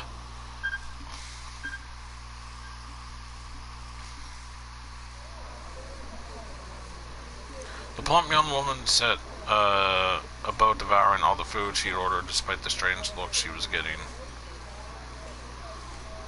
Now that was an appetite to be reckoned with. It took her under 3 minutes to polish off the lot, and looking not the least bit sated, she picked the menu right back up. She was seriously going to order more? Minorikawa was starting to take an interest in this young lady. There might be a story here. He conjured up a series of headlines in his mind. Woman inhales 30,000 calories in 3 minutes. 30,000 calories. This is equivalent to 100 pieces of shortcake, 300 glasses of milk, or enough steak and rice to feed about 30 people. No, he needed something with more punch. Food for thought, an expose on obesity. No, that was no good. He wasn't writing for a fashion mag here. A gourmet day in Shibuya. That was it. You'd be able to whip something up if you went from the foodie angle. Minorikawa got up from his seat. That's pretty impressive, he said to the hungry diner. You always eat that much? The young woman glared back at him. Not always, she said. Suddenly, tension filled the air. Oops, was that way too blunt of me? I mean, she is a young lady after all. Maybe I should change up my approach. Who the heck are you anyway, the woman asked. I'm a freelance writer. I was hoping I could do an interview with you real quick. You want to interview me? The suspension was plain on her face. The suspicion was plain on her face. I do. I mean, girls all over the world worry about their diets, right? I hear that, yeah. So would you be willing to share your secret on or your technique or whatever for how to eat without getting fat? What, me? Sure, I mean, look at your figure. You're maintaining meat despite eating all this food. The young woman's expression brightened up. Oh, you noticed? There's actually a lot that goes into all this. Yeah? The basic thing, though, is to eat 10 meals a day. Minorikawa struggled to keep his jaw from dropping. 10 meals a day? She flashed him a chubby-cheeked grin. You don't know how diets work, do ya? She chuckled. Eating only 1 or 2 meals a day, that'll what make you fat. You gotta space your food out into smaller portions throughout the day.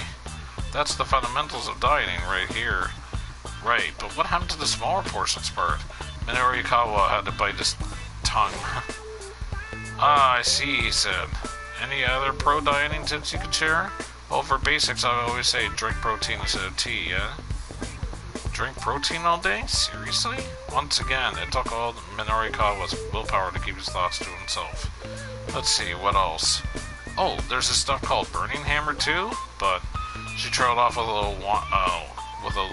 little wince. Wait, Minorikawa perked up. Did you say burning hammer? Oh, you know it? I've heard of it anyway. Minorikawa replied. He decided he was better off keeping his plans to head to the sales demo a secret. There's a sales demo later on, if you're interested. The woman said if she were reading his thoughts. Tough, though full disclosure, I am working for them right now. She handed Minorikawa an advertising pamphlet. There was a more detailed map for the venue included. What a stroke of luck! Now he didn't need to rely on the crummy map in the project proposal anymore. He'd have no trouble finding the venue with the building's various floors all broken down for him. And actually, I gotta get back to work, the woman said. Sure, thank you so much for your time. I'm going back to finish up my copy here. The woman left the cafe and Minorikawa went back to his laptop. She probably didn't pay for the food. He'd gotten some new info on the Burning Hammer sales demo, but he'd also lost some more time. The surveillance camera piece still wasn't finished. It was going to be a near thing to get it done before the sales demo started. Yet instead of returning to his writing, he got out his cell phone. What if Toyama had gotten another of his crazy ideas? Hold on here.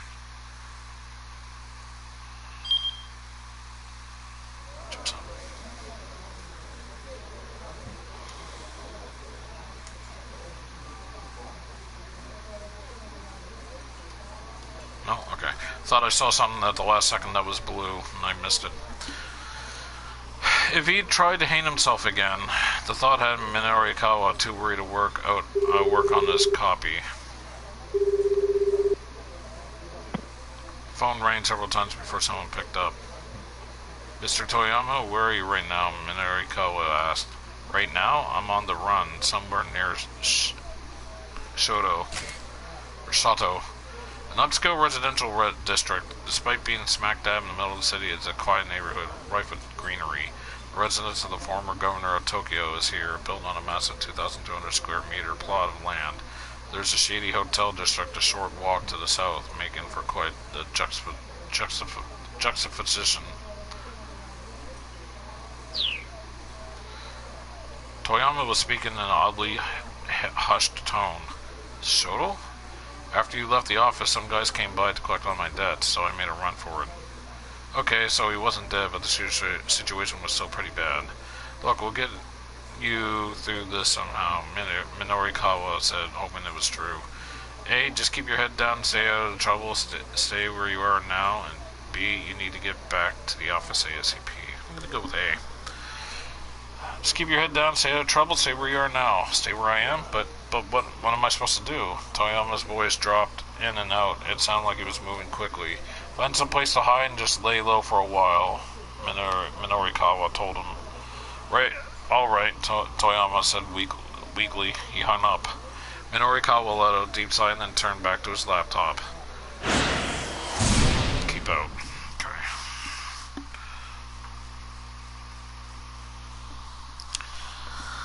Alright.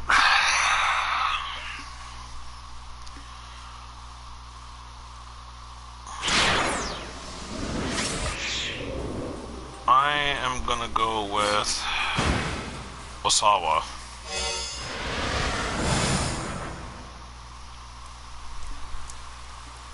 The rain won't let up. No matter how much time passes, it just won't stop. Ever since that day, the sound of raindrops has burned into my mind. Such an awful, heart-rending sound, driving me to strip my life down to shadows, and yet no matter what else I abandon, nothing will make the sound of the rain stop.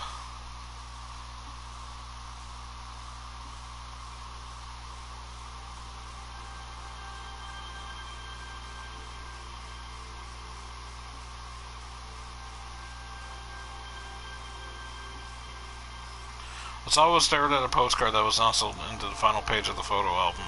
He purchased it 2 years ago earlier while on a trip with Maria to the Middle East. Middle East, originally used to indicate Iran, Afghanistan, and the region surrounding them. In modern times, the term refers to part of southwestern Asia, excluding India and Afghanistan, and the section of northeastern Africa along the Mediterranean coast. However, in Japan as well as the U.S., the term Middle East is often understood to refer to specifically to those parts of the region with a strong Islamic influence. He mentioned that he was being sent there on business, and Maria just had blurted out, "I want to go with you." She recently developed an interest in the Middle East conflict, and apparently she had been yearning to see the area firsthand. The Middle East conflict. The ongoing friction in the Palestine region between the Jewish people who founded the nation of Israel and the Arabs who had been living there previously. The religious and historical context of this cultural clash is well beyond the scope of what can be elucidated here. Blah. His daughter, newfound curiosity, had taken him aback, and she always tended to be quiet and self-contained. The clumsy conversation aboard the airplane, the meals eaten together in awkward silence, it all felt like such a distant memory to Osawa now. Ma'am, I'm afraid I can't let you do that. He heard Kajiwara's voice outside the door. Why ever not? I'm just going out for a bit. Detective was arguing with AI. Great. And just who was it who told me I should try to go about my life as normal? Osawa's wife sneered. Ma'am, please, how would you feel if you were being told to sit around and wait? AI's angry shriek jerked Osawa to his feet. He hurried from the study to try to calm her down. Ma'am, please wait. But by the time Osawa had made his way downstairs, his wife had already stormed outside, despite Kajiwara's attempt to stop her. Osawa doubted everything he could have said would have stopped AI from leaving. Trying to physically keep her from going out would have only made for an event, or for an even worse uproar. He was glad that at least it hadn't come to that. He was turning to head back to the study when Kajiwara caught his eye. Resigned, he headed down the stairs and bowed to the detective.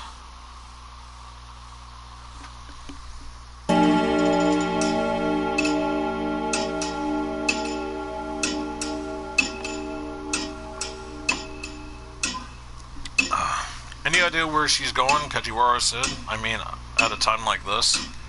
Osawa shook his head. I wouldn't know. I didn't think so. You know, your wife really is something else. Osawa arched an eyebrow. That's one way to describe her. A rather rude way, as a matter of fact. Oh, no offense intended. It's just that ever since this case started, you both been holed up on your own respective rooms. The more Kajiwara spoke, the more irritated Osawa became. What's your point? He demanded. I just mean you haven't been having any, marital discourse. Marital discourse. According to one survey, in roughly 6% of household discourse between spouses are largely non-existent. Various reasons for this were offered by the couples in question. Many claimed that they were too tired to have any energy to talk, or stated we wind up fighting when we talk, or we have nothing to talk about. Mind your own business, Osawa snapped. Kajiwara dipped his head deferently. The two of us not talking isn't a new thing anyhow, Osawa added. I have a policy of not having pointless conversations. Huh? It didn't take long for Kajiwara to it didn't look as though Kajiwara quite understood. Reading comprehension fail. Microorganisms such as viruses don't have conversations, and yet they still continually propagate in order to survive. Thinking about viruses, Osawa was back in familiar territory. He felt a surge of confidence. Once you have a clear purpose, conversation is unnecessary.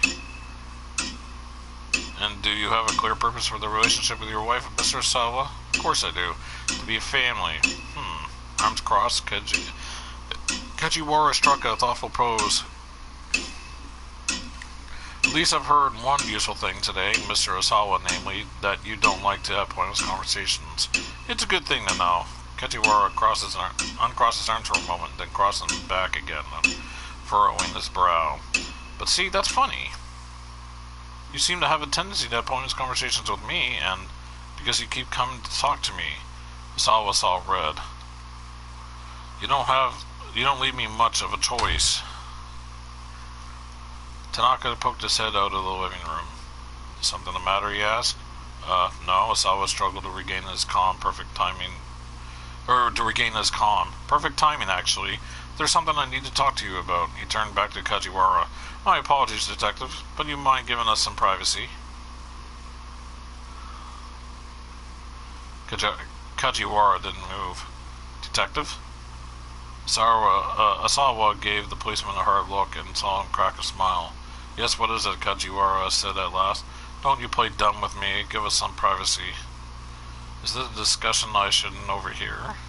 Actually, yes, it's work-related. There are business matters I prefer to keep confidential. Ah, I see. Reluctantly getting to his feet, Kajiwara slipped away into the living room. Tanaka Osawa began. About those emails, he stopped abruptly. Kajiwara had reappeared in the living room door, staring right at them. What are you doing? Osawa demanded. Oh, should I not be watching? Osawa felt like he was about to burst a blood vessel.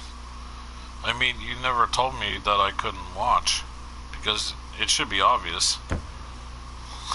The detective made a scolded Bobby face that closed the living room door. What? It's kind of funny. Osawa let a heavy sigh. He'd never been an extrovert, but he didn't recall human interaction being quite this draining. Anyway, sir, Tanaka prompted, you were saying? Yes, about those emails. Something doesn't make sense. I don't understand how Mr. Makino was about to get his antiviral agent to anyone on the outside. Sharing Okoshi, a pharmaceutical drug, with external sources while it was still under development required their approval of an executive committee that included Osawa himself. There should have been no way any antiviral could be sent out without his knowledge. Tanaka hesitated a few moments before responding. Are you aware of the strife between the company president and chairman? Osawa shook his head. He was a researcher through and through. Factional rivalries held no interest for him whatsoever. Makino effectively leads the chairman's team, and the antiviral agent is their pet project. Despite being the executive officer in charge of the project, however, Makino still needs the president's approval, too. You know what? Forget about that right now. What do you... Crap. What do we do about security? Okay. In theory, it was physically impossible to get the antiviral out of the lab without detection. Entry to the biohazard laboratory where it was kept required fingerprint authentication from both Osawa and Tanaka. Fingerprint authentication. Technology that allows an individual's identity to be verified by scanning the fingerprint. It is one element of biometrics, the measurements of physical characteristics to identify individuals. There are even devices that can identify people by checking the veins in the palms of their hands or the irises of their eyes.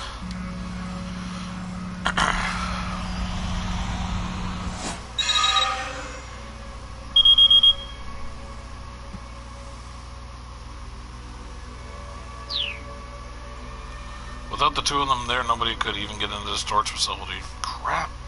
Another one. Storage facility. Because a dangerous virus is also stored there, the lab where the antiviral is kept is protected by an ID checkpoint, as well as a sophisticated 3-tiered lock system that requires fingerprint authentication. Multiple security guards are also posted outside the laboratory entrance 24 hours a day, making it all but impossible for an unauthorized person to get into the secured storage area. Tanaka followed his drift. Ah, yes, I see what you mean. He inclined his head and thought as Osawa continued. Could someone have written the fingerprint authentication program? And B, let's check the entry logs for the storage section. C, we'll just have to ask Makino in person. We'll go with B. Let's check the entry logs for the storage section. Anyone who wanted to get inside had to present their ID card to the security guard on duty. It should be possible to check the computer logs to see if there had been any suspicious activity in the system. Tanaka shook his head. I already checked the logs, sir. There was no evidence of anything suspicious. You're welcome to check yourself, though, if you're that worried. No, I believe you. Yet the fact that the antiviral had been used for clinical testing, either Makino had taken it from the laboratory personally, or someone working on his orders had done so. But how? Was there really some way they could have bypassed lab security without anyone else knowing? Osawa couldn't think how it would be possible. The living room door opened with a soft creak. It was Kajiwara who looked stiff and pale. Something terrible has happened, he said. Visions of tragedy flooded Osawa's mind. Maria, is she? Kajiwara shook his head. No, it's not that. What is it then? Osawa asked, his voice trembling. Sir, I need you to stay calm. Osawa swallowed the lump in his throat. You see, the toilet's clogged.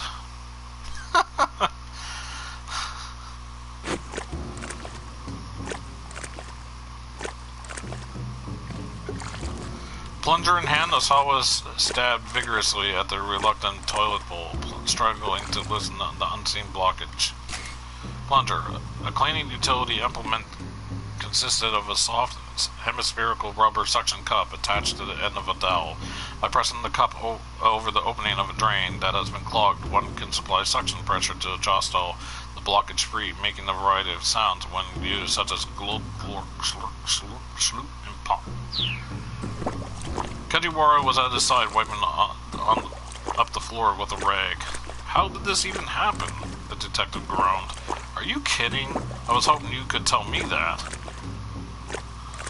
The plunger sucked and slurped at the porcelain base. This was what first for Osawa. He never tried to unclog a toilet before in his life. Think of it as a blessing in disguise, Mr. Osawa. What the hell are you talking about? What was about this constituted as a blessing? I just meant that at least this happened before you needed to do your business. Without the slightest hint of guile on his face, Kajiwara picked up his bucket and hid it in the sink. Or headed for the sink back in the washing area. Grumbling to himself, Asawa pumped the plunger over and over again. This was almost funny. Almost ridiculous, in fact. His daughter had been kidnapped, and he was stuck unclogging a toilet.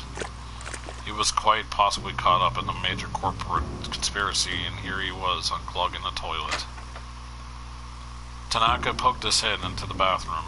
Did you fix it yet? If you need to urinate, use the restroom on the second floor. That's alright, here's fine. Tanaka stepped in beside him and abruptly shut the bathroom door. Now the two men were crammed together in the narrow lavatory. Hey, Asawa hissed. What the hell are you doing? Tanaka made eye contact with Asawa via the mirror. He spoke in a hushed voice. I've been waiting for a moment I could get you alone. What? Tanaka settled around to face him, giving him an intense stare. Sir, could you please be quiet for a moment? Tanaka had tears in the corners of his eyes. This will only take a moment. Sawa could feel the warm breath of his deputy whispering against his cheek. Tanaka reached for something inside his coat. Hey, come on, knock it off. Asawa lifted the plunger like a weapon. But look, if you want to talk, we can do it out there. Asawa shoved Tanaka out of the bathroom. Alright, do as you wish. Asawa closed his eyes. Alright, do as you wish. Asawa closed his eyes. Let's see what happens. Are you sure you're ready for this? I'm not sure. This is all happening pretty fast, to be honest. I'm rather nervous. I understand, sir. I mean, now that I think of it, we do spend day in, day out in that lab together. I suppose this was bound to happen sooner or later. Sir, could you please open your eyes? I'd like you to look at this. You'll have to forgive me. This is all a bit sudden. Please, sir, take a look. No, I can't. It's just the two of us. It's probably going to shock you, I know, but please just look. Is it really that shocking? Oh yes, very. Now please open your eyes. Okay. No, I can't. No, I can't. Sir, trust me, this isn't easy for me either. Alright. Bracing himself, Asawa opened his eyes. Tanaka thrust out his cell phone. Here, take a look at this. Huh? Asawa blinked before to refocus on the phone. He could never have anticipated what he saw on the LCD screen. It's a response from his daughter, I bet.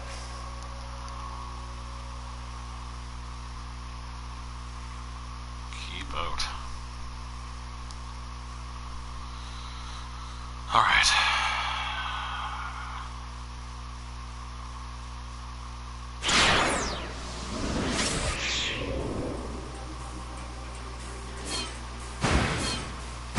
Let's go back to Ichi.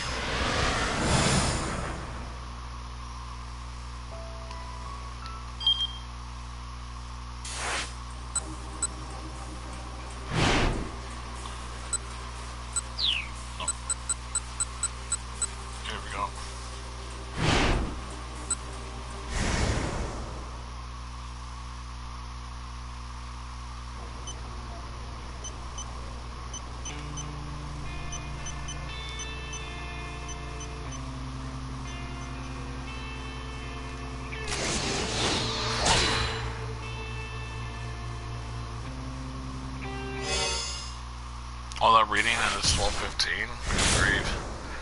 Alright, here we go.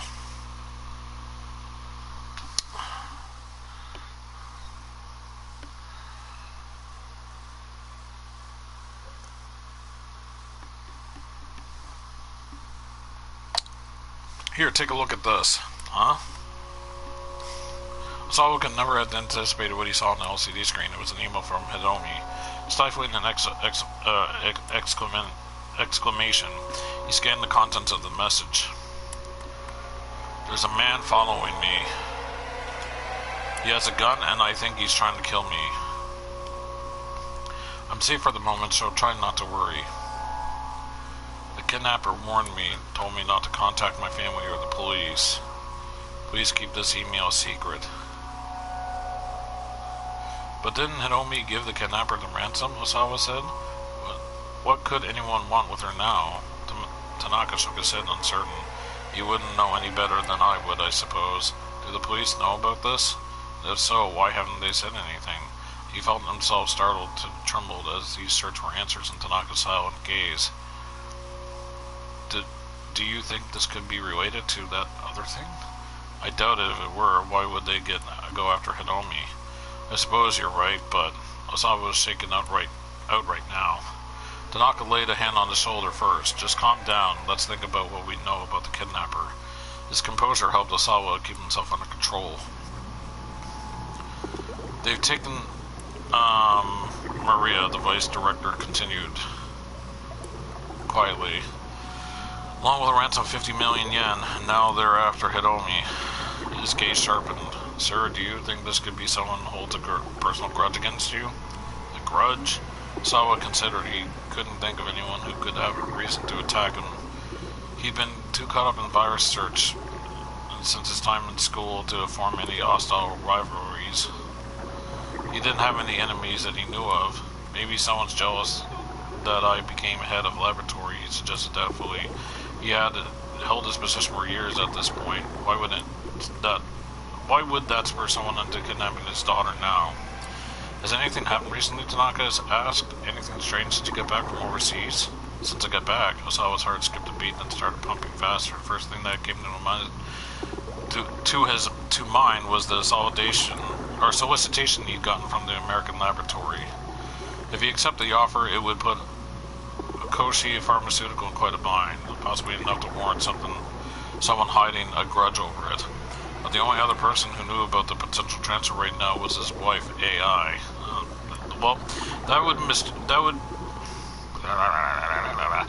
Let me try that again.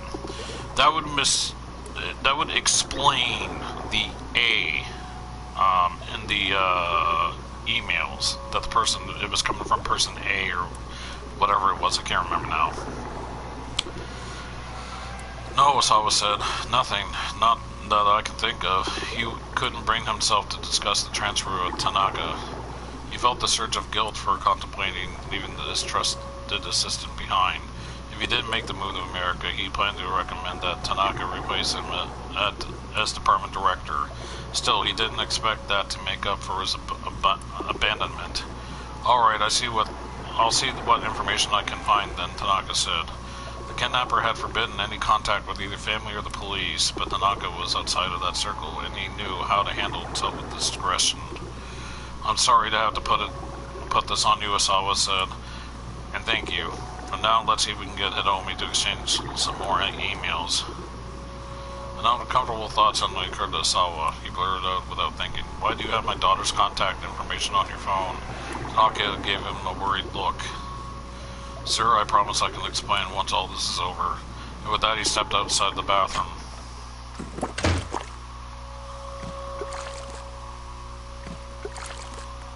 Something in the tone of his final words left Osawa to wonder. Could it be that Tanaka and Hiromi were dating? He hoped dearly for that not to be the case. Their age difference alone made the idea a disturbing one, let alone so many other considerations. Age difference. Mamoru Tanaka is 40 years old. Hiromi is 19. This makes him just over twice her age. This does not necessarily mean, however, that they could not date or fall for each other. Many couples with such an age difference between them wind up in a happy, committed relationship. Trying to put aside his paranoia, Osawa assumed he struggled with a clog in the toilet. Clog in the toilet.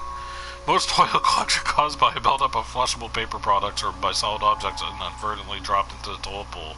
But shockingly enough, on very rare occasions, it can be caused by someone taking a dump. That happens to be that big that it gets stuck in the pipe. Apologies to anyone who might be eating right now. Oh goodness. Kajiwara reappeared, still toting the bucket. You seem to be having a lot of trouble there, sir. He made it sound like the whole mess was Osawa's fault. Of course I am. I've never had to do this before. Really? I think I'll research You... Really? I think the research you do would be a lot more difficult than this. Fixing toilets gives me far more troubles, I'd say. So, it would seem. Kajiwara stood watching Asawa's efforts made an interesting show. I don't know the first thing about viruses, sir, but I don't find unclogging toilets to be that difficult. Oh yeah?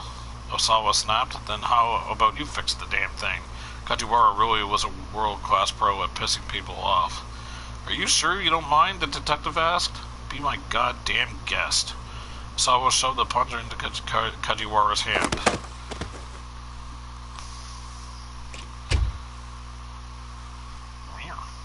Leaving the detective to handle the toilet, Osawa marched back to his study.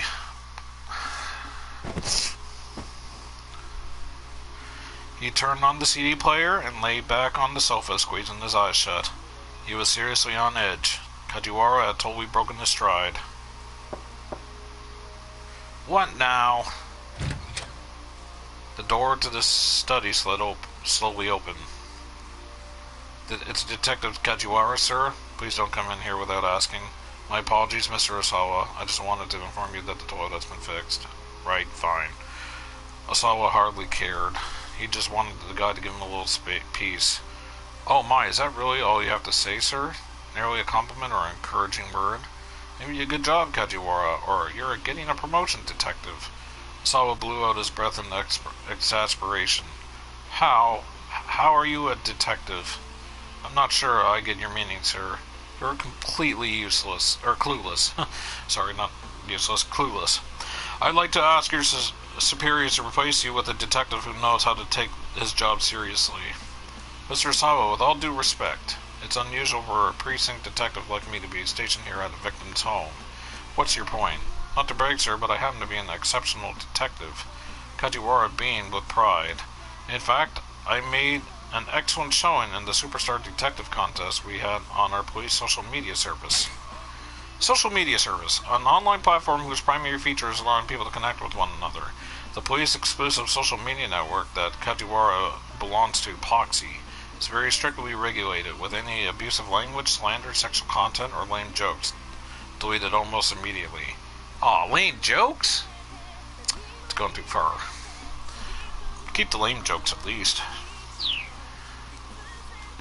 For a moment, Osawa thought the bolt of incredulous anger that shot through him was the onset of a stroke. How could a single person be so utterly infuriating? And you can't tell anyone about this, Kajiwara went on obliviously.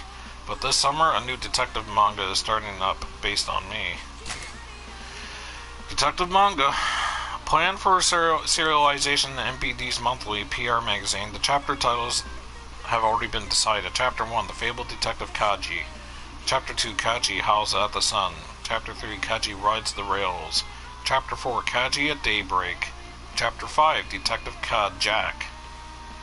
Chapter 6, Kaji, Queen of the Street. Chapter 7, Look Out Kaji. Chapter 8, Kaji on the Edge. Chapter 9, Dance Kaji Dance. Chapter 10, Space Detective Kaji. And so forth, and so on. Osawa spat out a piece of feigned laughter. A manga? I can tell you all about the plot, sir. Would you like to hear about it? I would not. It's about a telecommunicating detective who solves major crimes using just his wits and his computer. Surely you'd like to hear about that, sir? I really wouldn't. I know I may not look, but I'm handy with computers. Kajiwara's eyes drifted over to Osawa's desktop. His hand darted to the mouse. In a matter of moments, he cleared the screensaver and booted up a web browser. Hey, Osawa barked. Don't touch that. But he was too late to stop the detective. The monitor showed the first page for AyaNet, a fan page devoted to Aya Kamiki. Osawa's imminent rage stroke was beginning to make his vision grow fuzzy. You come to this site regularly, sir? Regularly? Well, I'm not sure Osawa trailed off, feeling the heat of a blush flare on his cheeks. There's a lot of stuff on this site. Is there a section you primarily spend time on? Well, I mean, for my part, I really only go to the fan forums for folks 40 and over. Aha! With a twinkle of curiosity in his eyes, Kajiwara appeared at the computer screen. Having his privacy invaded to this degree was the ultimate disgrace. All right, Osawa huffed. You're an amazing detective, Kajiwara. Just incredible. I see you in a new light now. Now, would you please get the hell out of my room? He tried to usher Kajiwara back out of the door. Please leave me alone. He got up to leave the study. I chose B. Get up to leave the study. Sir, hold on. There's something I wanted to give you. Kajiwara reached into his pocket. I don't need a damn banana.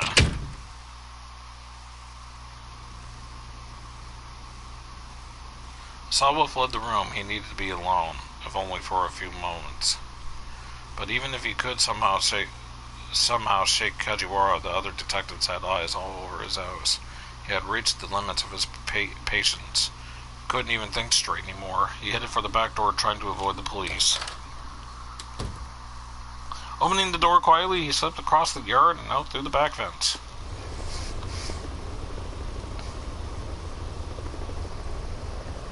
He didn't want to venture too far from the house. He found a tiny alley and took cover there, thankful for a few moments to himself at last. Hadn't been there long when he caught sight of a man and a young girl, a father and his daughter, running past on the main road. It looked as if they were running from something. The man flashed, looked back over his shoulder, and then took his daughter by the hand and pulled her off the road. They crouched behind some bushes, hiding. As he looked around wild-eyed, he spotted Osawa watching him from the alleyway. Help! The man called out. Help me! Please! If these guys catch me, Oh! The father's eyes went wide when he got a look at Osawa's face. You're... Huh? Osawa thought he recognized this fugitive too, though he couldn't remember from where. There are some real nasty guys after us, the man said. Hold on a minute. Nope. Okay.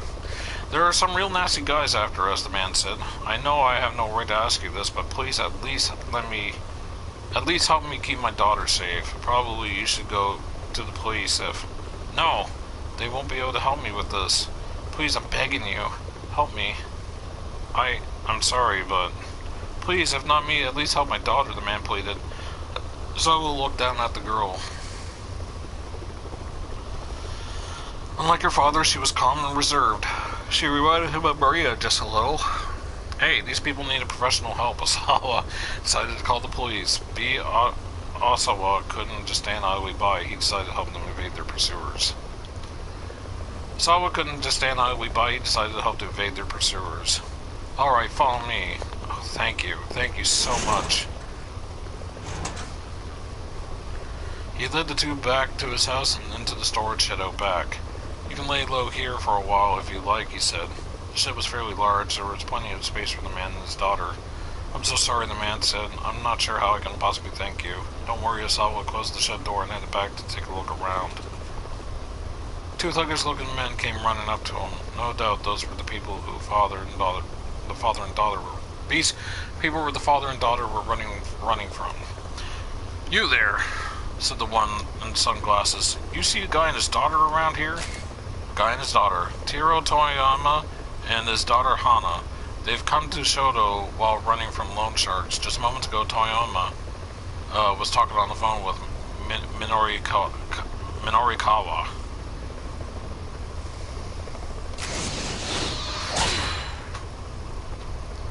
Okay. Not right yet. They should have came by this way. There was a hint of menace in his voice. A man and his daughter? Ah, yes, I think I saw them run through here. Which way they go? That way. Sweet, we almost got them. The pair sped away. Osawa waited until they were fully out of sight, then called out to the shed. Alright, they're gone. The door stayed closed, however. I'm really sorry, the man called back from inside. Those guys might come back this way. Is it okay if we hide out here a while longer? He sounded desperate, pitiful, really. Sure, go ahead, Osawa said. With that, he headed back inside. Evidently, he just wasn't going to get any time alone today, no matter where he went. I kind of feel bad for Osawa, because his kid was kid was kidnapped and the other one's being threatened by a gunman. But at the same time, it's kind of like, yeah, but you're just, I don't know. Like, I understand he just wants alone and, you know, to be alone and privacy, and he's more interested about, like, viruses that'll, like, kill people and stuff like that, than really just, like, people's lives. And he's not even doing it to save people's lives. That's the messed up thing. But, anyway, because he couldn't really care about human life. But something tells me at the end of this whole thing, maybe he will be like, oh, you know, I feel like I care about human life again, because human life is precious, blah, blah, blah. I don't know. I'm just assuming that's where it's going to go, but we'll see what happens. Sawa groaned inwardly when he got back to his study. You're still here? Yes, sir. I was told to keep my eyes on you, after all. Believe me, it shows. Mr. Sawa, if you're going to go outside, I appreciate you letting me know first. What? How did Kajiwara realize he'd snuck out of the house? But more importantly, Kajiwara reached back into his suit pocket. I've been meaning to give this to you. He held out a small plastic bag. Inside was a scrap of paper of some sort. What's that? Osawa asked. This is what was clogging the toilet, sir. With some hesitation, Osawa took hold of the bag. Huh? That's... The passenger name here is listed as Kenji Osawa. In the plastic bag was a plane ticket, specifically the one for his upcoming flight to the U.S. the following week. He left it out on his desk. How had it wound up getting flushed down the toilet? Probably his wife. This looks like it was pretty important, sir, Kajiwara said. I must say it was pretty careless of you to accidentally flush it. A wry sort of smile came to his face. Although, the detective added, I suppose the question of who flushed it is another matter entirely. Osawa was at a loss for words. Someone had tried to flush his plane ticket on purpose. He was sure of it.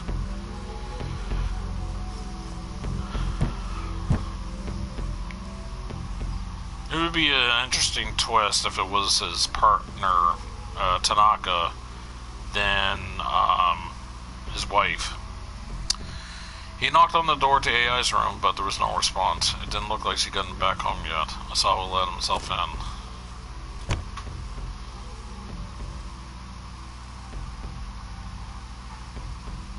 The stinging scent of her perfume pervaded the room, which was decorated all in white. Clothes were strewn all about as if to put his slovenliness on display. She'd been like this ever since they'd gotten married, and Osawa had long since stopped caring. It must have been the AI who tried to flush the ticket. He knew she didn't want him going to America, but still couldn't believe they found a better way to get rid of it. Thanks to her, he'd been stuck hunched over the damn toilet fighting with the plunger. Saul sat down on the bed amidst the brand-name clothing, and then he spotted something odd down by his feet. It was a gold cigarette lighter. Just when the AI picked up smoking, Sawa picked up the lighter and set it on the shelf next to the bed. He started out of the room, but stopped as he noticed a scrapbook on the bookshelf. The rest of the shelf was filled with fashion magazines, so the scrapbook definitely drew his eye. Curious, he took it down and opened it. The book was filled with articles and write-ups of the result of Osawa's research and the company's various achievements. Flipping through the pages took him on a trip down memory lane. There was even an old company memo welcoming Tanaka on board as his new vice director. There was a photo of Osawa shaking Tanaka's hand at the party celebrating his new position. It was a little peculiar to think that she had bothered to keep something so trivial. A series of magazine articles were nestled between the pages further into the book. Those hadn't been clipped out for inclusion in the scrapbook itself. Osawa glanced through them. Floundering Okashi Pharmaceutical arranges marriage of political convenience. It was a self-indulgent piece from some rag called 4-Star General Gossip from right after he and AI had gotten married. When the piece had first run, he'd been too furious to read it. Now he gave it a quick looking over. It was pretty much exactly what he'd expected. It talked about how one of the corporate directors had sacrificed his own daughter in order to keep one of his researchers on board. Allowing someone else to come to harm for one's personal gain. In this case, the term is viewed figuratively, not literally. referring to, of course, to Makino offering Osawa AI's hand in marriage. Rumors about marital strife between the newlyweds. The article went on to talk about how AI had been dating another man before she and Osawa had gotten married. The whole thing was a bunch of puerile rubbish. Any marriage involved some kind of calculated self-interest after all. Whatever the reasons for their union, nothing changed the fact that AI was now his wife. With a faint sigh, Osawa put the scrapbook back on the shelf. Feeling disconsolate, he returned to his study and began flipping through his CD rack. His eyes scanned for Aya Kamiki's album for Tomorrow, Forevermore. A lot of her more experimental numbers were on that album. Given how discombobulated he felt right now, that was more what he needed to hear. Again, Osawa reflected on how there'd been a time when he didn't care about music at all. He simply purchased copies of the most popular CD of the moment as birthday presents for his two girls. And that had just happened to be an album by Aya Kamiki. Hiromi was thrilled by the gift, but Maria didn't seem terribly fond of it. The next day she tossed her copy back on her father's desk. Figuring that throwing it away would be a waste, Osawa had stuck the CD into the computer to give it a listen. He was immediately bombarded by an intense beat, bolstered by bold, uplifting vocals. Aya Kamiki wrote her own lyrics, which did a fine job of conveying her emotions of a teenage girl. Osawa could hardly believe it. After listening to one track, he was well and truly hooked.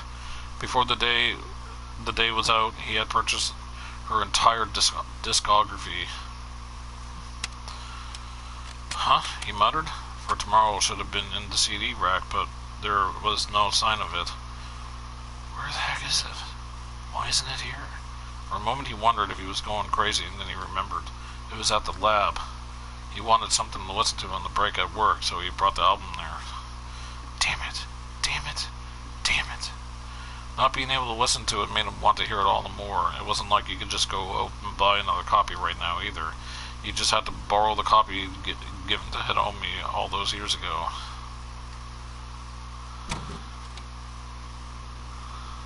Unable to contain his need to hear that music, he went to Hiromi's room. There he quickly rummaged through the CD rack beside his daughter's bed. Part of him felt like he was being a little sneak thief. According to the email Tanaka had shown him, someone was trying to kill Hiromi. Under the circumstances, he knew that what he was doing was ridiculous, and yet he still couldn't resist the impulse to find the CD. But his efforts were to no avail. There were no Aya Kamiki CDs in the rack at all. So he pulled out every CD on the rack, but they were all classical music. He slumped back in disappointment. He had to be somewhere here in their room. Osawa jumped to the sound of his cell and fumbled to get it out of his pocket. Makino's name was displayed on the LCD screen. I'm out front. That was all Makino said before hanging up. Hurriedly, Osawa began tightening up the CD rack. As he worked, he thought about what he was going to say to Makino. To think that someone had violated corporate policy to such unethical ends. It sullied his research. Osawa wasn't about to let anyone get away with it.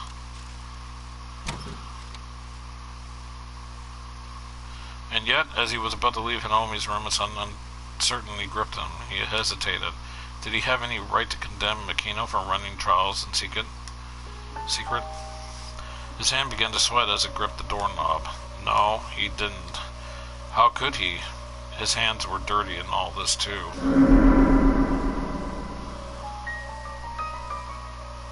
We need to keep this a secret just between us. It'll be fine. We've already cleared animal testing.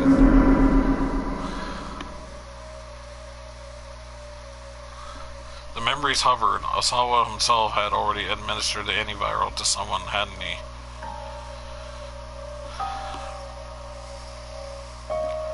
It was the only way.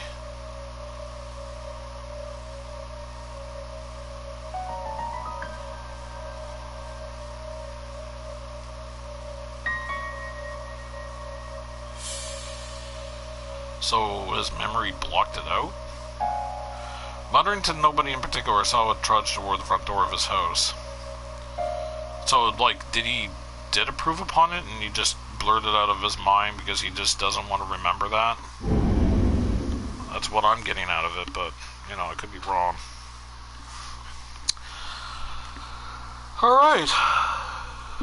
Let's go to, the jump scene.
Am I missing?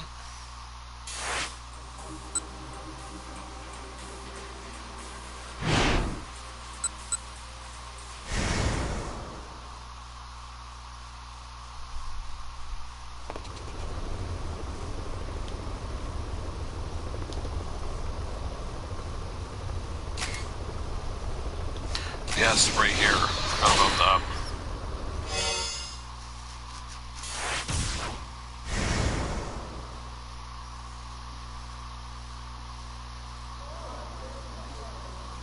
You gotten some new info on the Burning Hammer sales demo, but he also lost some more time. The surveillance camera Pete still wasn't finished. It was going to be a near thing to get it done before the sales demo started, yet instead of returning to his writing, he got out his cell phone. What if Toyama had gotten another one of his crazy ideas if he tried to hang himself again? The thought worried him too much worried to work on his copy. Alright, here we go. The phone rang several times before someone picked up. Mr. Toyama, where are you right now?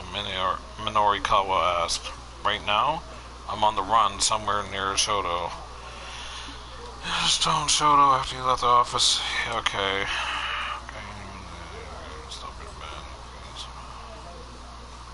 Look, we'll get you through this somehow, Minori Kawa said, hoping it was true. Just keep your head down, say the trouble, we'll see right here now. You get back to the office, ASAP. Let's go with A.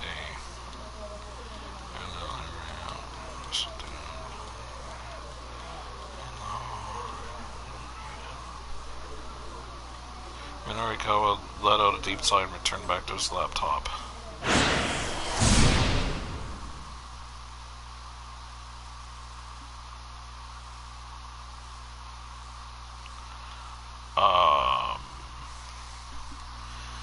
Excuse?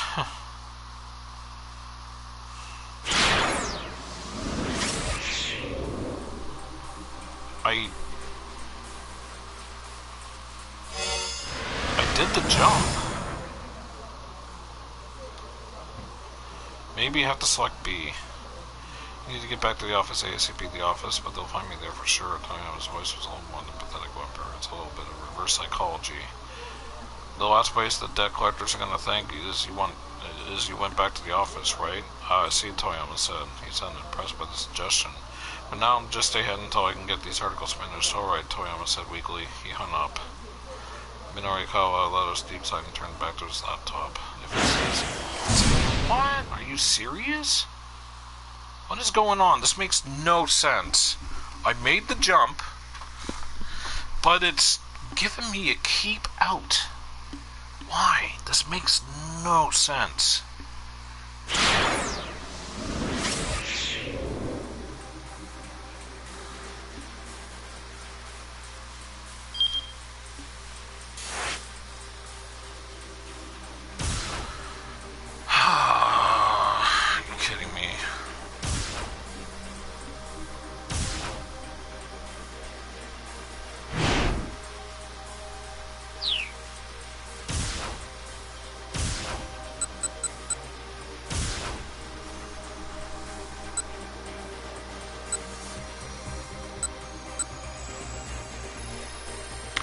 Alright, let's do Kano.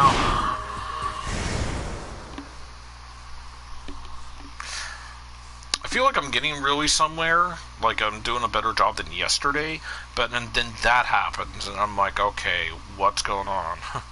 Kano had been watching Syndicate and the members hand off the attached case for an hour and a half. He still had no idea where this relay might be headed. The man he was tailing now was about 10 meters away, close enough that Kano could close the distance and apprehend him at a moment's notice. But his orders remained the same: follow and observe. He watched as the case was handed off once more. By now the shock of seeing it pass through another accomplice had worn off. It's already been 90 minutes, huh?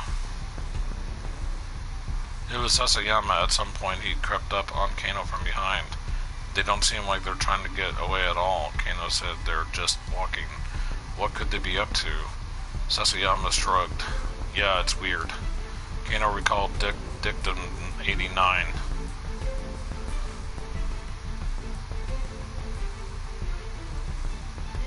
Dictum 89. The more irrelevant something seems, the more relevant it's bound to be. If Tatino's wisdom held true, the Syndicate must have some reason for what it was doing. Were they just trying to throw the investigators off their scent? No, that couldn't be it. They were wandering in circles, staying right in the same area. They were just running up the clock. What if that's exactly what they were after? Buying time. Kano felt a sudden conviction that he was on the right track. If they needed more time to make sure they got their hands on the ransom payment. Wait, hold on. Could it be that A, the real case had already been switched out, and B, the ransom money wasn't even in the case anymore? I'm gonna go with A. It made a certain amount of sense. By handling the case off to one accomplice after another, they were leading the detectives to pay more attention to individuals than the case itself. That could enable them to swap the case while all the focus was elsewhere. Kano shared his hunch with Sasayama.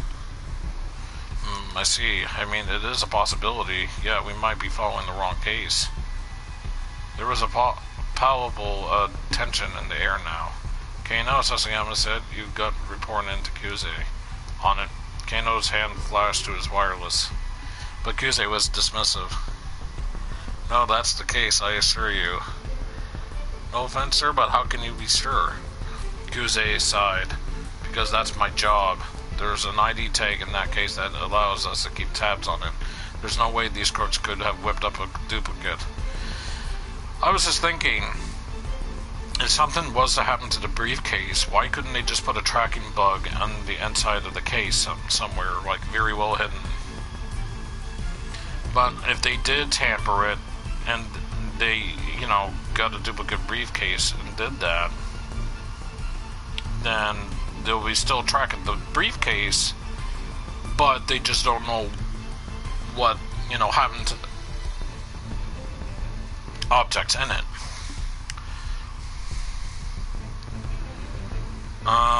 There's no way these crooks could have whipped up a duplicate. ID tag? What ID tag? Wait, no, that's right. Kano had forgotten all about the detail in the wake of his all-nighter. Oh, right, don't you? Oh, right, me. Clearly you weren't hired for the brains, focused on what you're good at. Kuze ended the call. Still, Kano couldn't shake his conviction that something was off. The man with the attached case made his way back to Shibuya station. The heck? Sasayama grumbled. He's right back where we started. Kano felt his frustration growing. It honestly looked like the Syndicate was just randomly lugging the case around town. Near the Shibuya station, the girl approached the suspect. She was Japanese and entirely unlike any of the other criminal accomplices. She spoke to the man while showing him something on a notepad. He glanced at the pad but not slowed down. Within moments he had left her behind. It looked like she just passed a message.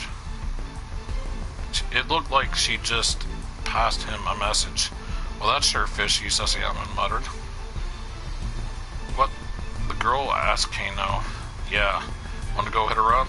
Sasayama could only mean one thing, questioning her. Yeah, let's go see what she knows. She can't be involved with this, can she? That's a good question, yeah. Because if she written something down, and she showed it to him, and then he walks away. Sasayama and Kano hurried over to the girl. Excuse me, miss, we'd like to ask you a few... Are you happy with your life? The young woman shouted. She thrusted her notepad in Kano's face. Tell me this, are you happy with your life right now? Huh?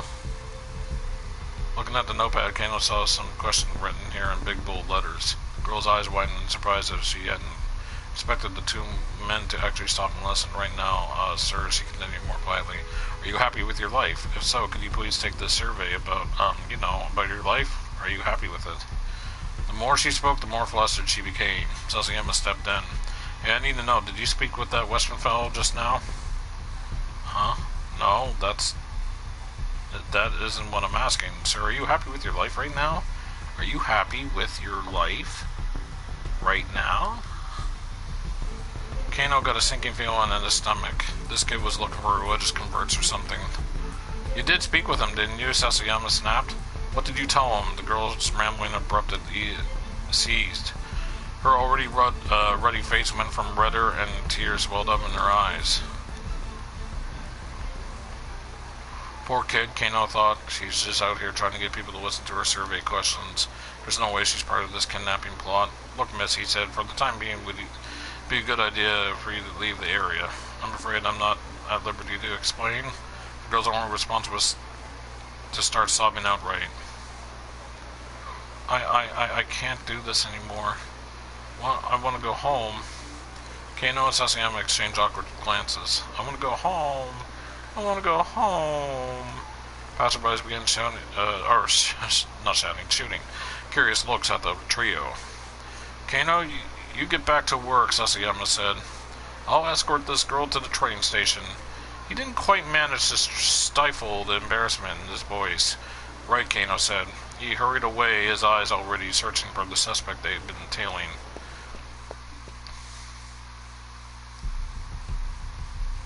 It didn't take long to find him.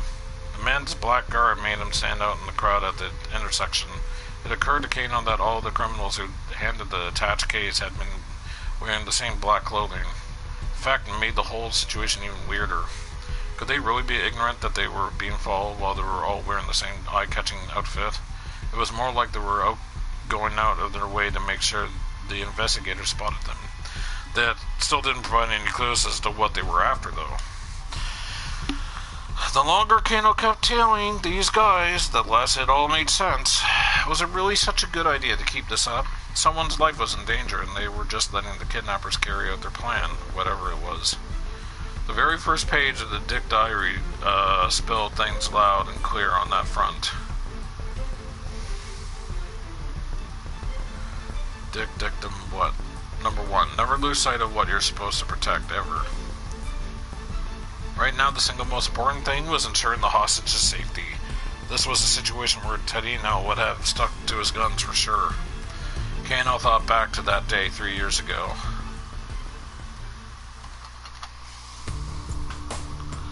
A burglar had shut himself inside a financial office and doused the place in gasoline that had shot there for a moment.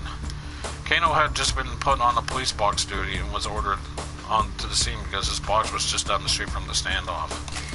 Police box duty. Nobody is assigned to a detective post right after graduating from the police academy. Detectives' positions can be quite hard to come by. Candidates are selected for detective training only.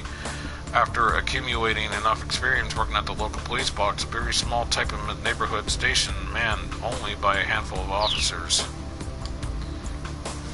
Several officers had surrounded the building, keeping close tabs on the situation. The suspect was shouting nonsense through the entrance on the first floor. Things were getting heated. A crowd of alarming onlookers had started to form as well. Step aside, a voice said suddenly from amidst the throng.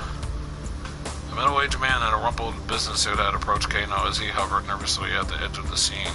I'm sorry, sir, Kano said. You have to stay back for your own safety. He attempted to usher the man back to the crowd. A no-nonsense look crossed the newcomer's face. He spoke in a low voice. Detective Tatino from the Shibuya precinct. What's the situation? Oh, sir, I'm sorry. Yes, of course. Kano stammered, then quickly explained. He hasn't taken anyone hostage, but there are still people on the upper floor of the building. Giving only a slight nod, Tatino marched straight up to the building. The plastic container of gasoline the suspect had used was on the ground out front. Tadino picked it up and dumped the remaining contents out over his head. Kano was at lost for words. He couldn't believe what he was seeing. "I've covered myself in gasoline too," Tadino called out from the entryway. The tension in the air ratcheted itself up several notches. "Hey, what the hell do you think you're doing?" Kano heard the burglar shouting from inside. "If you're gonna do it, Tadino called out. "We can die together." And he walked into the building. All Kano could do was watch things unfold through the plate glass window. Tadino was talking to the burglar, but Kano couldn't make out the words. The crook was clutching a lighter, his hand trembling. His expression was like that of a frightened child. Tadino slowly approached him and took firm hold of his shaking hand. The onlookers erupted into cheers and applause. Tadino handed the now docile suspect over to the detectives, then wearily sat down against the planter out front. It was like something ripped straight out of a police drama. "That was amazing," Kano breathed. "You have to deal with the guys that as quick as you can.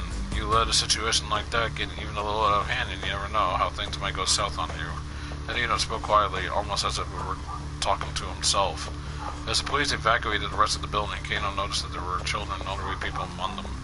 If the perp had managed to set fire, there was no way that he could have escaped in time. But I mean, what if he actually set the place on fire? If someone's willing to risk their life, you're not going to convince them of anything unless you do the same. Kano still remembered the awe he felt in Tadino's matter-of-fact tone. Kano hadn't become a police officer out of any real sense of duty. He just thought it would make Rummy happy if he became a detective like her father. Besides, civil servants tended to stay afloat in times of recession, and his time playing rugby meant he was in good physical shape for the job. He never thought about too much protecting the citizenry or keeping the peace. But now here he was in the presence of a detective who literally risked his life in the line of duty without a second thought. A police officer never loses sight of what he's supposed to protect, ever. Getting back to his feet, Tadino tugged off his gasoline-drenched coat and walked away. Kano wrote the words in a notebook he'd just purchased. Thus the Dick Diary was born.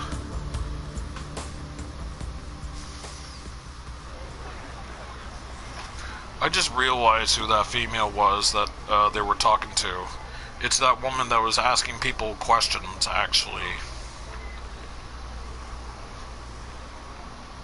And if I remember correctly, I think I had to not ask her questions to continue his story or something. Anyway, I don't know. I mean, he is at a keep out thing, but I don't know. Just said something about Kano's thing there. I don't know. Anyway, thinking back to the way Tadino had put his life on the line to rescue a bunch of strangers, made Kano feel all the more raw about telling the syndicate members. Letting the crooks just wander around wasn't going to bring Muriosawa to safety. Of that, Kano was now certain. "Shoot, it's bleeding pretty bad," he heard someone say behind him. He turned and saw two young men carrying another along. There was a towel wrapped tightly around the third's head. "Hey, what happened?" Kano asked. "Shut your mouth." Kano blanched. "Canned attitude, he's trying to help," another voice cut in. It was Sasayama. Had he finished dealing with the girl by the station then? "What happened to your friend?" "Out of my way, man. I ain't afraid to kick your ass. Look, cut the crap and let me take a quick look." Sasayama unwrapped the towel from around the young man's head. "Oh, that's nasty." The young guy was a little more than a kid. His head was soaked red with blood. He appeared to be unconscious. They couldn't just leave him like this, but they were in the middle of a job. They should probably call it juvenile affairs. They were in the middle of a job, but they couldn't just leave him like this. They probably should take him to the hospital.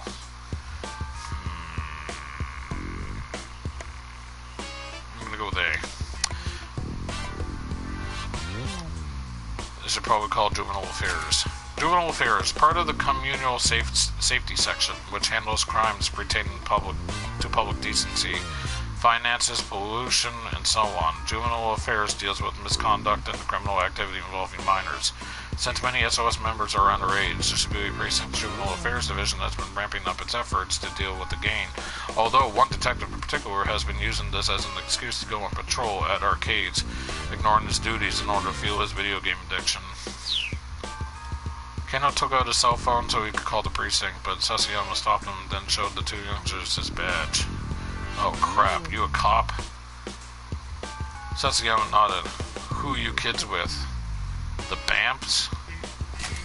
Bamps, Shibuya's number 2 gang. Its leader, Suhei Ikari, has gathered up some big mean dudes in an attempt to make Shibuya his turf. The gang's leadership is inferior to that of SOS, but at an individual level, its members tend to be stronger in the fight. Word is that the rise of the Bamps is one of the reasons SOS has been growing more combative recently. Bamps? SOS? SOS, admitted one of the young men after some hesitation. Who attacked you? Yo, it ain't like that. What was it like then, in fighting? The young man was silent, as he had been right on the mark. In the course of his police duties, Kano picked up a fair amount of street gossip from the young people in Shibuya. Lately, the scuttlebutt around the legendary SOS gang was that they're dealing with some internal strife. Look, don't worry about it, I get it. There's a hospital just down the way. Hurry up and get him there. Young man batted off Sasayama's offered hand and then quickly hauled his friend away. Sounds like SOS is on the verge of breaking up with all the infighting, huh? Kano asked. He kept his eye on the young man as they headed off. Yeah, it seems like it's pretty rough, you know, with the original leader leaving and all. The detectives in Juvenile Affairs were well acquainted with SOS's original leader. That would be Eiichi Endo. Initially, SOS was nothing more than a small group of like-minded people who hung out together, but as its membership grew, the general public began referring to the group as a gang. Word was that back then Eiichi was in charge. Gang members never started any conflicts themselves, but simply responded in kind when others brought fights their way. The stories were like something out of some after-school special. There were tales of them taking down gangs who sold drugs to kids or breaking into Yakuza front offices to save their friends. The detectives with Juvenile Affairs took these stories with a grain of salt, but if there really were young people like that out there, Kano hoped to meet them someday.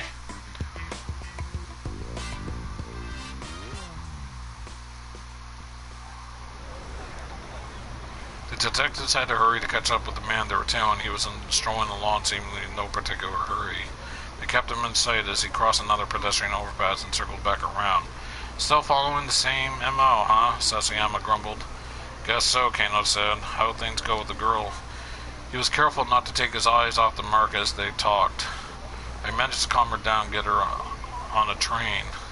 She was going on about how she wanted to go someplace far away, but whatever, it's all good now. I feel kind of bad about the whole thing, Kano said. Well, she's not pertinent to the case anyhow. Guess it's back to dogging this guy. Sasayama nodded toward the suspect, looking none too pleased. So, Sasayama, I'm thinking the attached case is going to get handed off again any moment now, huh? Sasayama peered at the merc who was scanning the plaza, who just entered, apparently looking for someone. I take one side, you take the other, Kano suggested. Sasayama's eyes went wide. Say what now? That way we approach both perps involved with the handoff. Sasayama didn't reply. Look, HQ isn't thinking about the hostage's safety, Kano said, but that needs to take priority here. Sasayama's face took on a rare solemnity. Disobeying a direct order is not something to do lightly. Disobeying a direct order. A detective's behavior is governed by the Local Public Service Act. Article 32 states that a detective is to faithfully follow the orders of his superior in the course of his duties. Violating this is punishable by a warning, reduction in pay, suspension from duty, or dismissal in the event of a warning. Not only is the individual expected to submit a formal letter of apology, but pay raises may be delayed or performance bonuses cut. Then after a moment he added, but I'm on board. I'm sick of all this wandering around anyway. That's the Sasagama I know, Kano replied with a chuckle. Sasagama gave him a silent thumbs up.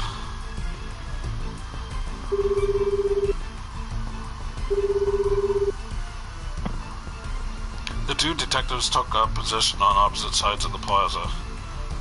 Kano called up Sasagama on his cell phone. You ready, he asked. Just give the word. There were only two non-Japanese people in the nearby crowd. Both were eyeing their surroundings anxiously. Kano was certain the handoff was about to take place, and then... Well, well, well. If it isn't Mr. Toyama. Kano's ears perked up at the sound of aggressive greeting, the voice dripping with feigned cheer. He rolled around to see two rough-looking young men confronting the father and his daughter. The older man looked pained. Please, just hold on, he said placatingly.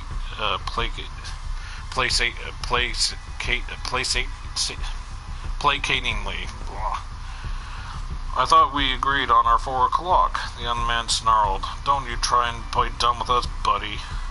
It's nothing like that, I swear. My girl was just hungry, so I stepped out to... Yeah? How come you didn't just order delivery, huh? Yeah, that's right, I suppose that would work too. Ha ha ha. Don't you... Ha ha ha. Me, man. Kano watched the argument uneasy that the stranger's altercation put him in a bit of a spot. The croak he was tailing, probably wouldn't risk handing off the case without an uproar like this going on. What's going on over there? Sasagama asked. I'm not sure, Kano replied. Looks like some kind of argument. The suspects are gonna get wary on us. It's gonna screw up the whole handoff. Yeah, I know. So do something about it and get over here, Sasagama said. What? Find some way to shut them up and get over here. Oh, sure, alright. Kano headed toward the argument. He was only halfway there when Sasagama called again. He sounded panicked. Hey, Kano. You made a run for it.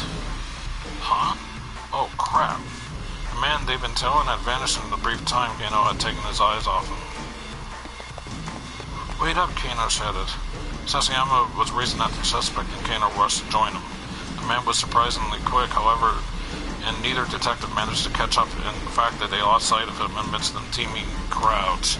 Frantically, they dashed toward the streets as fast and as hard as they could. We lost him, Sasagama admitted at last. Damn it. He stamped his foot on the asphalt in disgust. Director Kuze? Kano gasped over the wireless. I'm sorry, but we lost the man with the attached case. There was a heavy sigh on the other end of the line.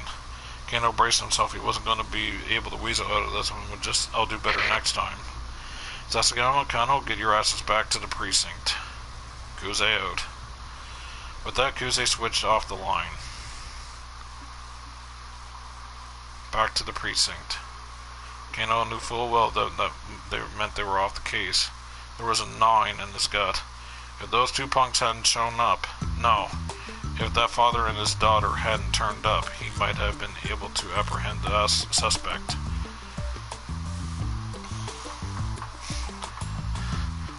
Don't let it get you down, Sasagama said. I mean, paper pushing can be kind of fun. The look on his face, however, suggested he didn't think it was fun at all, not one bit. With the air of two men heading to an execution, Kano and Sasayama trudged back toward the Shibuya precinct. Bad end? Yep, bad end. Back to the precinct. Kano was taken off the case because he lost track of the suspect thanks to a random application nearby, and his conclusion was correct. If father and daughter too hadn't shown up, this wouldn't have happened. A certain someone needs to give those two some better advice, and a certain other someone needs to meet up with them outside his or her house. Both of them are key to changing poor Kano's fate. Okay. Alright. I know what I need to do. Alright.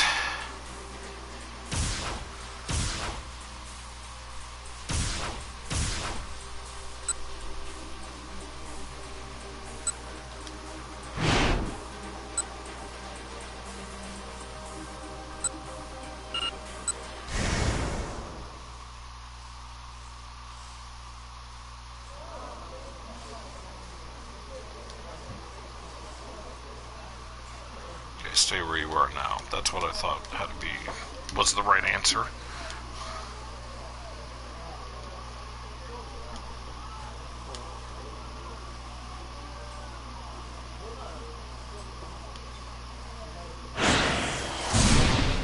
Keep out.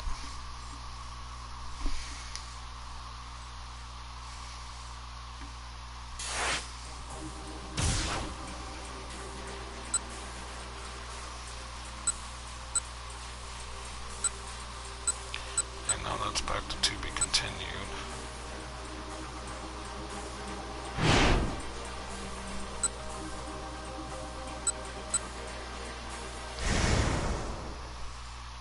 I selected the same thing though, right?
What happens here now?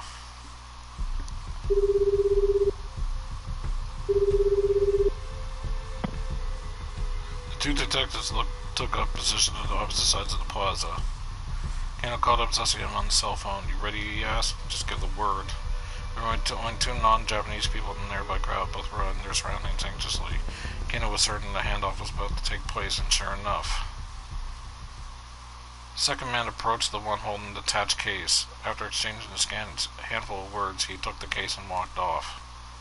"Sasayama?" I'll hand to the guy with the case. "Got it." Sasayama broke into a run, chasing after the man who had taken the ransom. Kano hung up his phone and rushed to close the distance with the other man.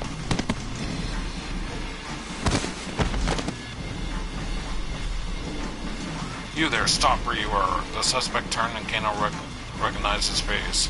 He was indeed a member of the Foreign Crime Syndicate that operated in Shibuya. "Is the hostage safe?" Kano demanded. The man's only response was an unsettling grin.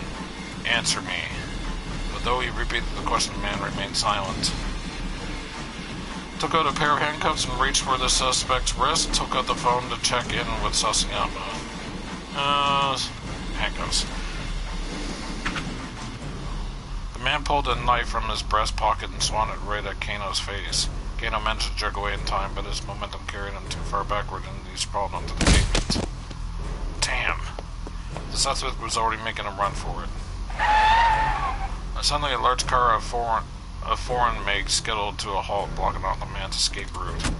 A tall Caucasian man jumped out. He wore sunglasses and a crisp suit. Now cornered, the fleeing suspect brandished his knife. "Be careful." But Kano didn't even have time to finish shouting his warning. There was a metallic pling and the knife went flying through the air. The man in the sunglasses had snapped his right foot up, sending the weapon flying. As the attacker's jaw dropped in astonishment, the newcomer proceeded to elbow him right in the face. Or in his face. The blow connected and the suspect went down hard. "Ah! Ow!" The fallen man turned his head to look at Kano. His mouth moved as he was attempting to say something. He never got it out. The man in the sunglasses kicked him in the face. With a groan, the perp slumped down unconscious. "Hey," Kano snapped. What the hell are you doing?" He stormed over to the man with the sunglasses. The man nonchalantly dusted off his suit. "You were ordered to watch and see where these guys went, right?" He spoke in fluent Japanese. Fluent Japanese. Imagine that you are a Japanese person who has never been in a situation where you suddenly had to speak to a foreigner. You haven't used English in ages. Your attention grows. You think back to English class in school, but nothing you remember is helpful. You muster up the courage to choke out and stammer. Do you, the foreigner, responsibly in your own language? Nihongo de desu. It's alright, I speak Japanese. What happened to that Japanese sense of honor I've heard so much about? Who? Who are you? I'm from the U.S. Embassy's Regional Security Office, the man replied. U.S. Embassy. An embassy is where ambassadors from a foreign country lodge and conduct much of their official diplomatic business under international law. Ambassadors are guaranteed diplomatic immunity, and the embassy grounds are considered territory of their home nation. The U.S. Embassy Regional Security Office is responsible for the security of American diplomatic facilities and personnel, and provides American citizens of Japan with information on public order. It is located in Akasaka in the Minato ward of the Tokyo metropolis. He presented Kano with his ID. Jack Stanley. His title was listed as Security Assistant Officer. Kano glanced at the car he showed up in. His license plate was blue with white lettering. The Ministry of Foreign Affairs? But the ministry wouldn't just send some diplomat to intervene in a police investigation. Kano pulled his phone out of his pocket. Sasayama's name was displayed across the LCD screen. How are things on your end, Kano? I have the suspect in custody. How about you? Sasayama hesitated. He got away from me. What about the attached case? I'm sorry, but he's still got to be around here somewhere. I'm gonna look around some more. Sasayama hung up. What's your name, Detective? Jack Stanley asked as Kano was processing this new information. Kano from the Shibuya precinct. Alright, Kano, I'm gonna need you to follow my instructions for the next while. Why is that? Instead of answering, Stanley took out his cell phone and made a quick call. After a few moments, he held the phone out for Kano. Here, permission from your boss, he said. What? Kano squawked. He took the phone gingerly bracing himself.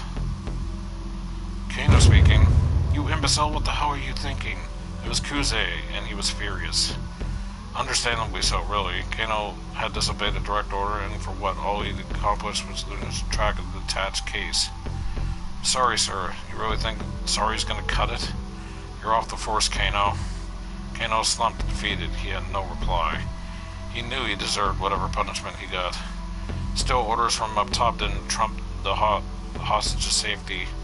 If he could have gone back and done it all again, he'd certainly make the same call. Maybe that meant he wasn't detective material, and so be it. That's what I want to tell you, Kuze continued. But for now, I need you to follow the instructions of the guy there, Stanley. Do whatever he tells you. Sir? Kano hadn't seen that one coming. He disobeyed orders, that was undeniable. And yes, he knew he deserved a reprimand. But being ordered to tag along with some stranger who had turned up out of the blue, what the heck? May I ask why the U.S. Embassy is involved with this? No more questions, Kano. Step in line. Please, just hold on. Sir, I have no idea what's going on here. Kuze let out an exasperated sigh. That makes two of us, kid. And with that, the director hung up. It sounded like even Kuze didn't even have the whole story here, which meant the orders were coming from someplace higher. Foreign syndicate moving the ransom around the U.S. Embassy. Whatever was going on was more than just a local kidnapping case, and Kano was in the middle of it. He handed the phone back to Stanley. A few moments later, the two detectives from the MPD arrived on the scene. Stanley handed over the fallen criminal to them. You're chasing a bum lead, you know, Stanley said as he watched them carry the man away. What do you mean, Kano asked. I mean, this kidnapping isn't about the money. My priority is the girl's safety. Right now, your priority is doing what I tell you to do. Kano gave him a scowl, but Stanley ignored it. The guy we just arrested, he asked. He tell you anything? No, nothing, Kano said. Really now? All trace of emotion drained from Stanley's eyes. His gaze pierced Kano like icy daggers. He held a glimmer of something dangerous. Something Kano had seen plenty of times since he joined the force. He wasn't looking into the eyes of some diplomatic liaison. No, this was a man who knew how to kill, who killed people before. With some effort, Kano managed to regain his sense of professionalism. He didn't tell me anything, he repeated. I just know what he's a member of some foreign crime syndicate that works out of Shibuya. I probably know some of their hangouts. Show me, Stanley said, cool as an automaton. We'll take my car. Kano wiped away some of the sweat that had beaten on his brow as they headed for the vehicle. He was just sliding into the passenger seat when Kuze radioed over the wireless. Okie dokie, folks, listen up. The childish tone was back in his voice, full force. Kano stiffened on reflex. He knew what that meant. So, Hiromi Asawa has, gone missing? What? Kano couldn't believe his ears. Wasn't Tatino supposed to be protecting her right now? Also, Detective Tatino hasn't radioed in. And, we can't reach him from our end either. No way, Kano blurted out. Can't be. So yeah, Kuze continued, he might have gotten caught up in this incident too. It wasn't like a detective of Tatino's stature to go incommunicado during an investigation. It could only mean that something had happened to him, something major.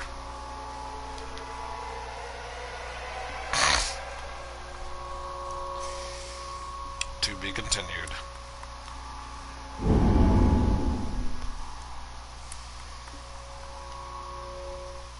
Okay. So that's 3 people. So I need Minori and Tama.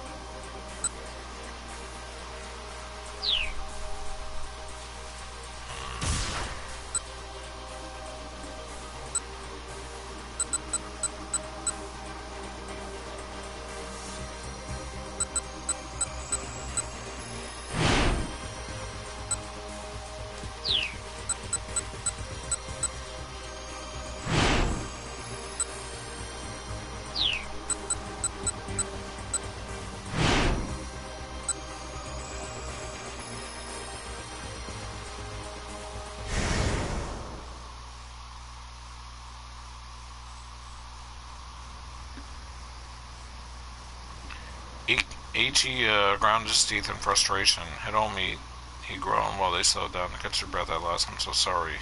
Hiromi was nonplussed. Sorry, whatever for. I keep saying home. Oh, yeah, okay.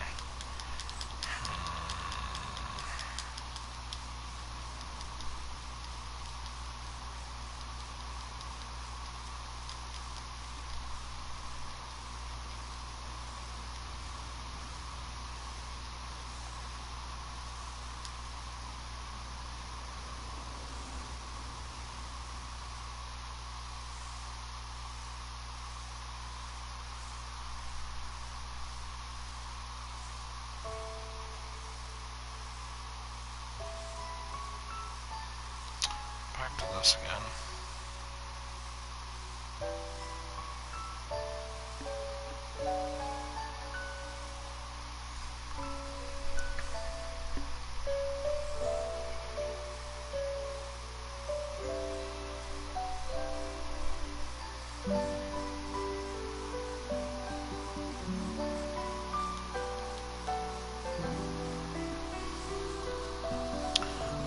Check something here.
went through this. No, I wanted to. I don't know. I before it was a. Wait, was it a keep out? No, I don't think it was a keep out.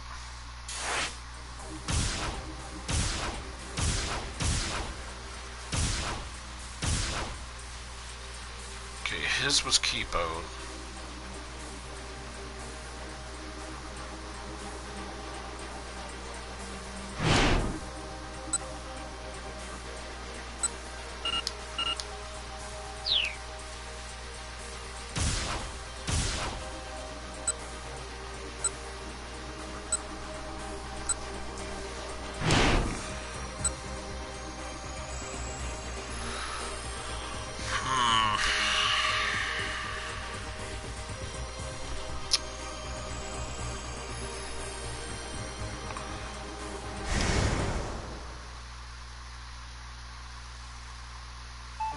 Select, let's go together. Let's go together. And so Chiri and I head out for the search of the truck.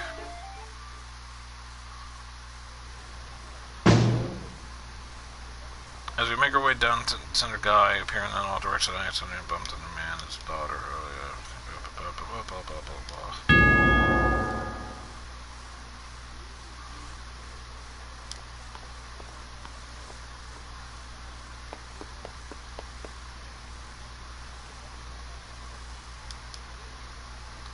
Here we go. As we make our way back down the road, Chiri's eyes light up upon the cafe. Man, I am super hungry, she mutters. Not now, we have to find that truck. Yeah, I know. I stride purposefully along, and though Chiri flashes the eatery a long, lingering look, she falls into step behind me. Chiri and I wander around town for another 10 minutes or so.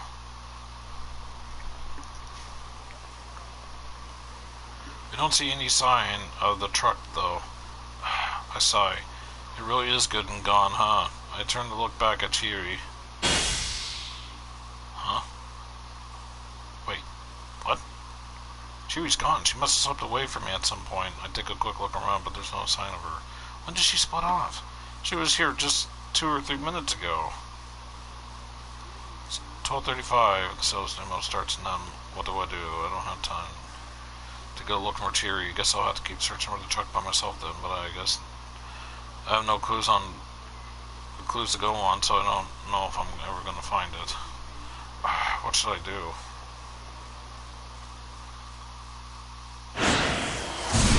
Back to keep out again.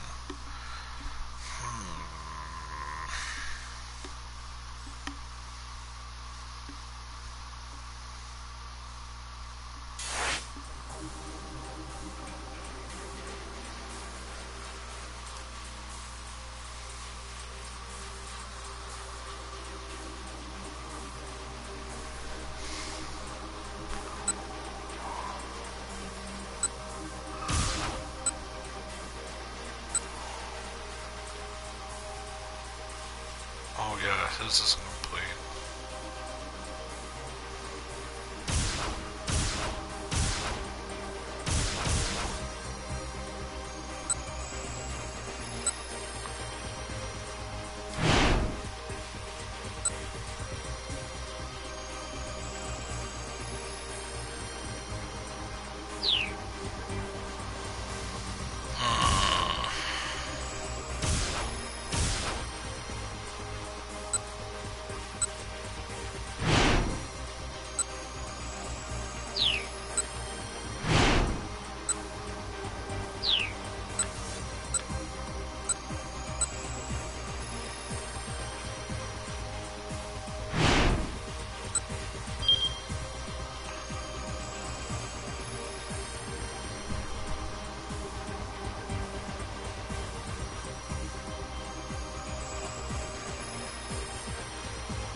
I gotta go back to Kano's story.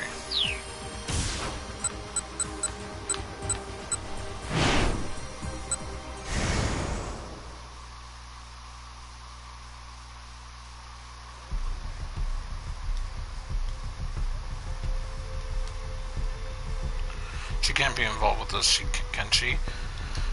Listen, young flash him a skeptical look. Don't let your preconceptions get the better of you. Could get you killed. Preconceptions, fixed notions one has about something before the facts are known, can be a hindrance to thinking freely. If you think about it too hard, you might fall victim to the preconception that preconceptions themselves are always bad. I know that, but still, she doesn't come across as involved to me. Kano knew better than to judge people based on appearance, but he was still convinced she wasn't part of the game. She just struck him as far too, well, inept, really. Alright, I'll go look into the girl's hustling and said, you keep following the attached case. Kano nodded and hurried after the man.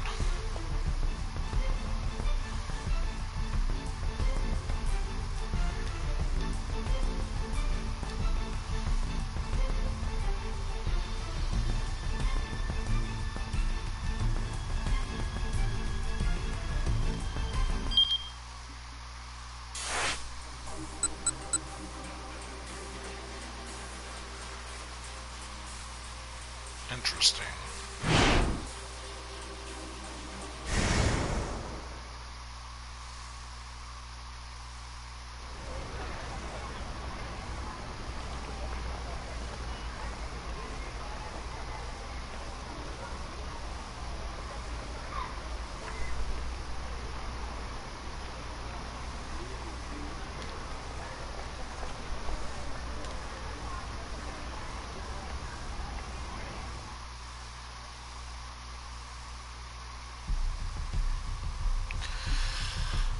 I know I went over all this, but, yeah.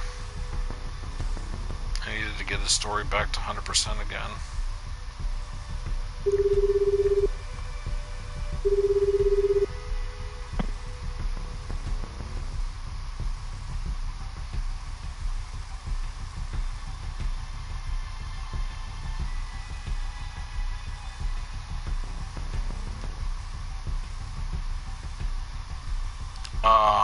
What?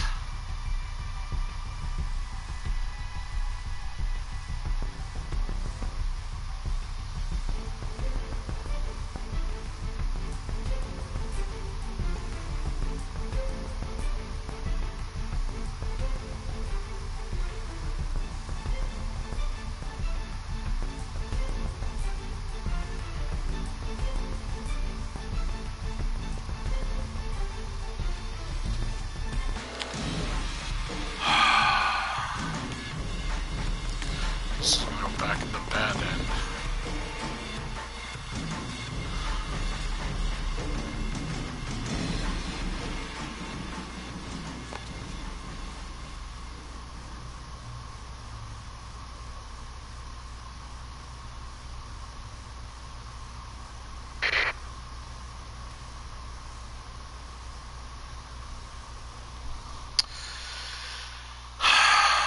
See, I'm not...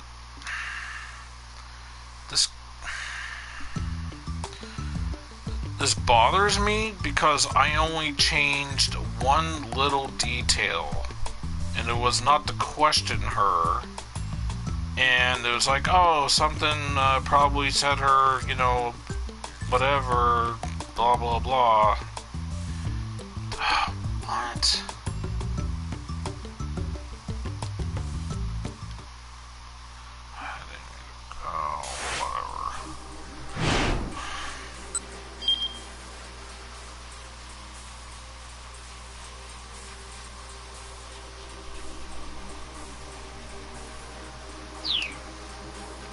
This makes no sense.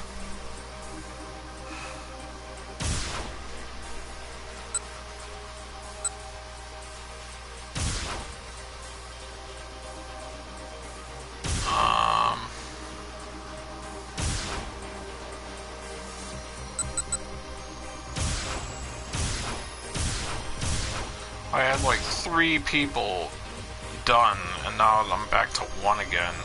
Because I changed somebody's outcome. Atlanta. Are you kidding me right now? Oh man, this game. Alright, I'm just trying to think of where I was before this.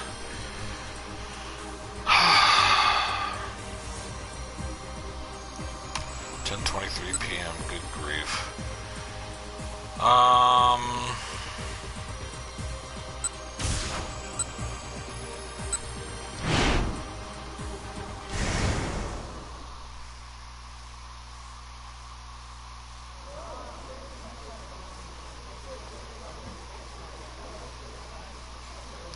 Time passed. Eventually, the pace of his writing slowed down a bit. Minorikawa glanced at his watch. It was later than he thought. Pretty soon, he was going to have to head over to an interview from the Diet Drink people. Region Bay, the project roll to check the demo location. What else is gone? Yeah, I already read this before. Probably.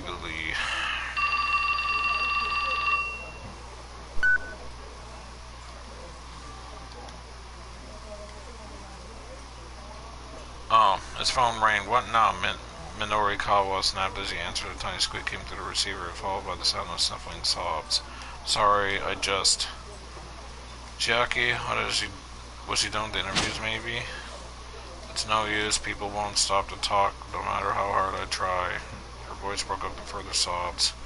Look, I've got my own problems to deal with. You're just gonna have to find some way to manage. But I can't. Sorry, I'm hanging up now. And so he did. He had to hurry, had to get into the demo venue, but he lost the map and forgotten the location thing. Man, he told himself, where would he own an event like this? We're certainly big, right? Got someone in front too. These assumptions of mine, Kawa broke into a run, searching ahead as he went. He stopped when he caught sight of a particular multi-tenant office building. A whole stream of women were filing inside. All of them looked a little heavy too. Pay dirt. This seemed to be the health food company sales demo here into the building. The women were queued up down the hallway. This was definitely the place then. More confident by the moment, Minorikawa made his way up the stairs. Finally, he reached the front of the line. There was a notice posted outside the doorway ahead. Minorikawa read it out loud. Auditions for the starring role in Sun TV's Sumo Queen 2. Sumo Queen 2, a suspense drama about a string of murders that crop up while a group of female sumo wrestlers tour the country. The Megashira Kozumibi's Sekiwake and Osiki the fifth through second place wrestlers from both East and West are all killed in sequence, leaving only two top-ranked Yokozuna. With the real killer still unknown, things come to a heated climax in the ring during the final match. When the loser tearfully confesses to her crimes, it concludes with the victorious wrestler who'd also been playing the part of the detective, sorrowfully looking for the culprit in the eye of stating, "It's off to the big house with you." It was a sequel series to a recent TV drama featuring full-figured actresses. That's it. Minorikawa examined a new project proposal springing fully formed into his mind. He felt as if he was struck by a bolt of divine inspiration. Big bodies, bigger names. A new arena opens for an aspiring plus-size actresses. Never mind a diet drink demo. This was going to be Minorikawa's big story.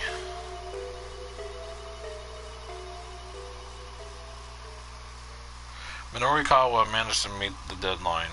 The show, however, wound up being a massive flop. Sales of that issue of 4-star general gossip were likewise lackluster, with an unprecedented number of copies going unsold. And the guys hung. Yes, we get it. Blah, blah, blah.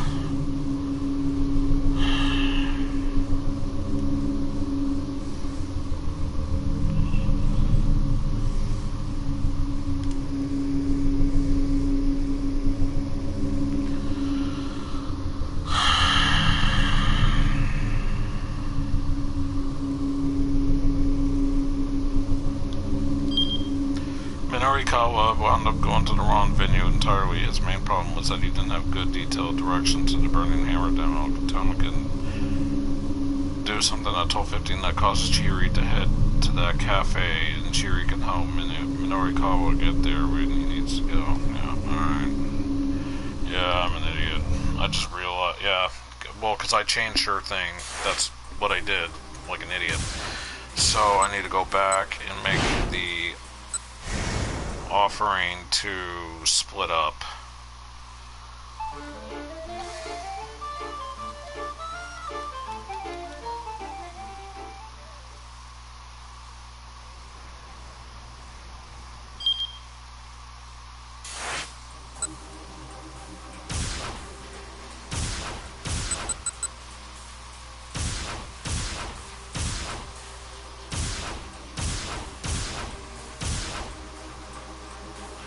I got 2 places that are not to be continued anymore, so let's go back here.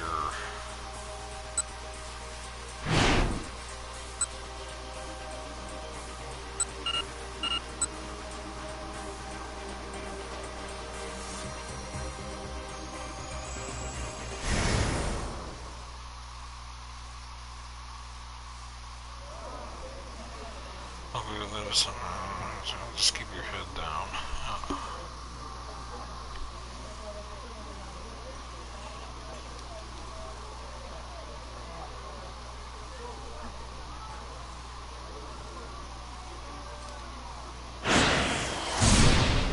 Keep out again?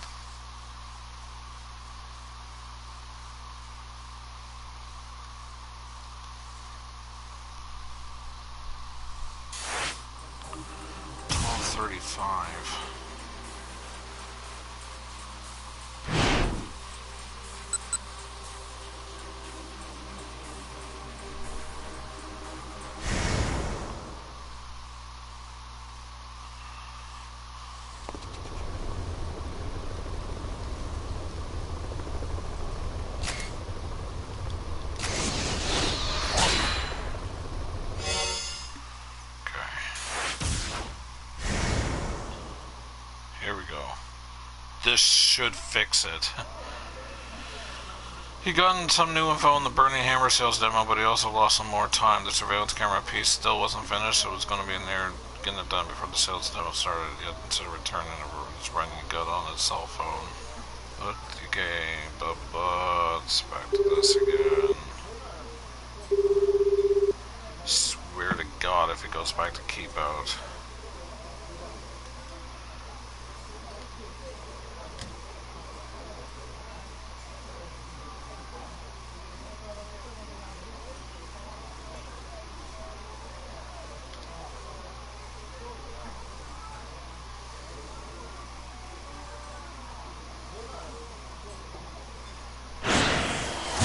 Are you freaking kidding me? I got them to keep out. I got them to do that thing. I don't get what they want me to do. I jumped right to that. Tootsie, 1235. Okay. No.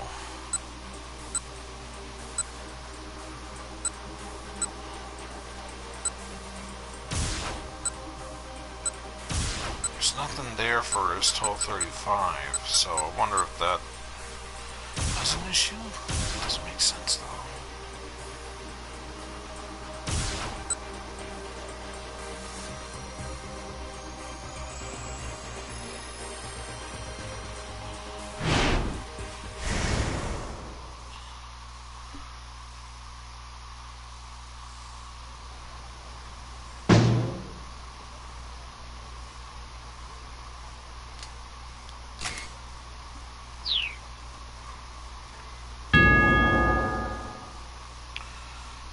This again.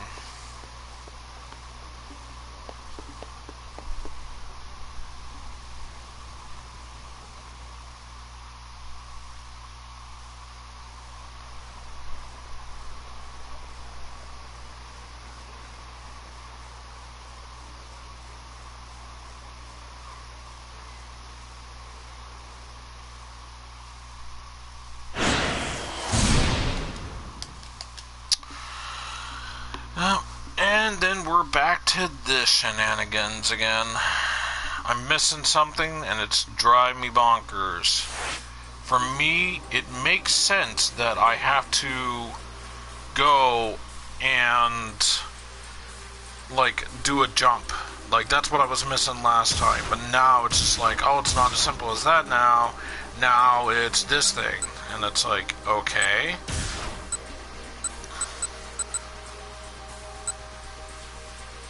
So if I change hers, then his gets changed.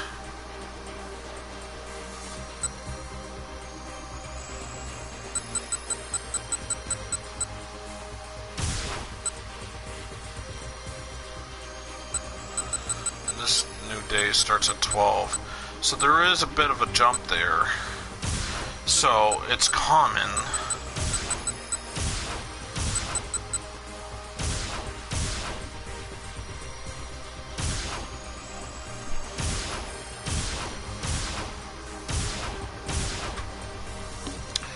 It's two keep outs. I can't figure this out.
Okay, I needed to make that, because if I didn't, then HE couldn't be able to complete. Then I had to make this choice, because then Osawa, or, what is it, not Osawa, this dude, Minorikawa, wouldn't be able to, you know about the location of the demo. Then I just bump into them, and then she's like, oh, I don't know what to do, and then it just goes to the keep out bad end. I don't get that at all.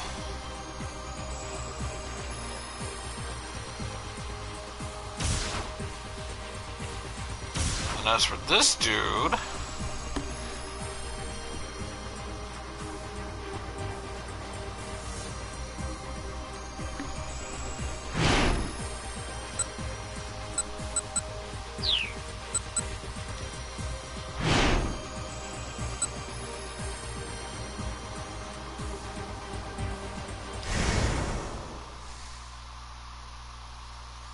check something real quick here.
sense.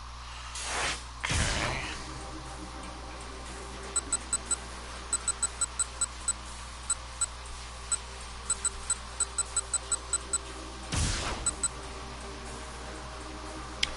Okay, that's the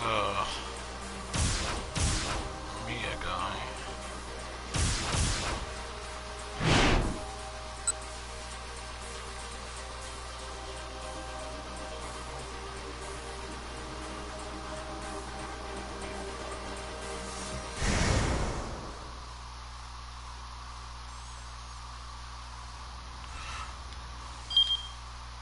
Oh, crap.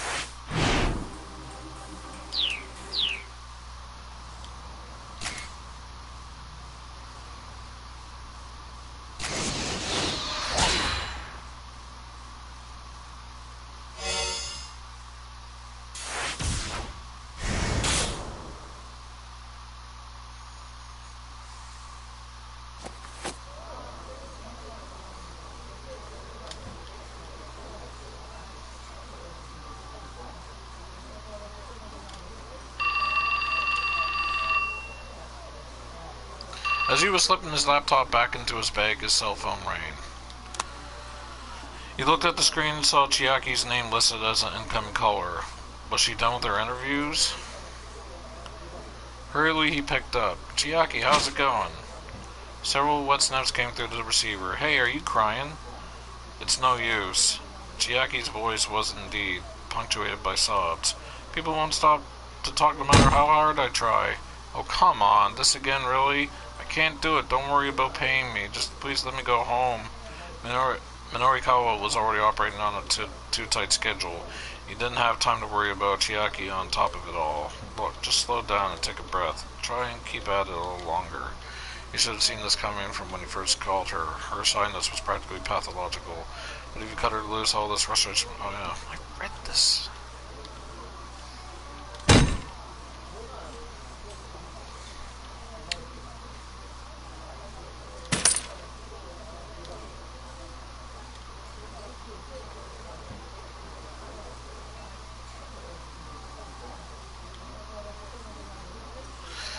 Leaving the money for his coffee on the table, he strode out of the cafe. Street interviews were tougher than they looked. Not many random passerbys were willing to stop and do a back and forth. Still, being able to talk to people on the street was a fundamental skill for a freelance reporter.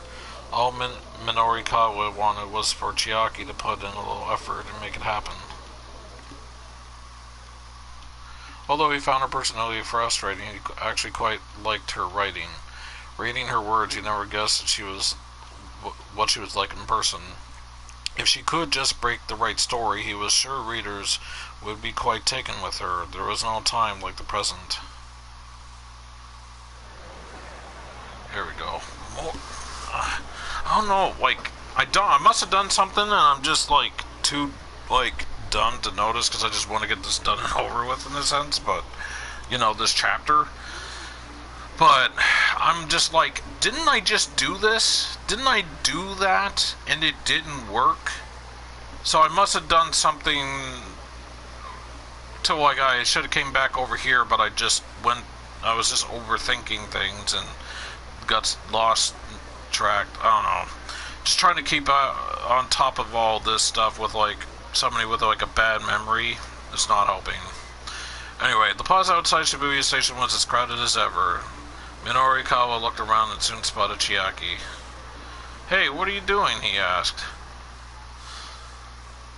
She was hunkered down in front of the statue of Hachiko, squatting in an odd position. A group of kindergartners were gathered nearby, peering at her with sadness in their eyes, like she was a stray dog or something. Kindergartners, a pair of girls from Midoriyama's Academy's kindergarten. They always hang out around the train station after school. They're quite fond of killing time inside the Tokyo 5000 series display car, the new landmark by the Hachinko entrance.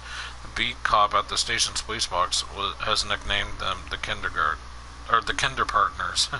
Okay. What's this all about? Minorikawa asked. This is how I end up when I lose all my self-confidence. I just want to hide. Oh, for crying out loud, get up, will you? I don't wanna... Stop crying. Chiaki sniffed and wiped at her tears. Let me ask you this, Minorikawa stared down at her. What was it that made you want to be a freelance writer? Well, I guess because I wanted to try my hand at writing? A dangling bit of mucus bobbed in and out of Chiaki's left.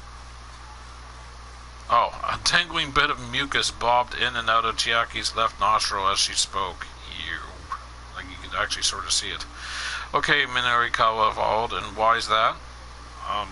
Well, I'm too embarrassed to say. Chiaki hid her face in her hands. Okay, never mind that then. Right now, you have to ask. Or you have a task that's been handed to you. You can't just say you can't do it. Minorikawa tried to keep his tone calm. No magazine in the world is going to let a novice writer just write about whatever they want. You have to prove yourself first to get the fundamentals down. I already know all that. Minorikawa took the notebook from Chiaki's hands. Hey, she squeaked. Wait, you've only talked to one person so far? There sure wasn't going to be a story in that. Yeah, well, not a person exactly. Wait, what's this here? Wait, what's this here? A cat? No, I mean, yes, there was a person in a cat costume. Aha!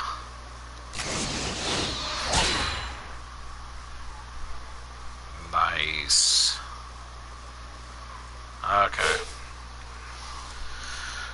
I thought since I couldn't see their face, it'd be easier to ask them stuff. Fine, whatever. Now get back out there and give me some more.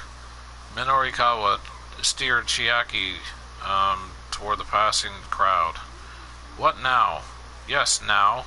We've got no time to waste. I'll even stand by and watch for a minute. Now, enough with the excuses and get out there. Minorikawa looked on as Chiaki wandered through the crowd. Her anxious demeanor seemed to repel everyone around her. Kids are cute, I'll tell you that. I think I had a popsicle like that once. Or, sorry, a lollipop, not a popsicle. Yeah. I'm aware of the extensive differences. I think I had a lollipop like that once before. Too big for me, too big of my taste. I'd rather just something small. Just, like a sucker, basically. And I'm not really a fan of Tootsie Pops either. Those are gross. Anyway. On the rare chance she did manage to flag someone down, the way she stammered through her initial questions made them take right off again. After a minute or two, she shuffled her way back, shoulders slumped. See? It's hopeless. Okay, some advice. First off, you weren't approaching the right people.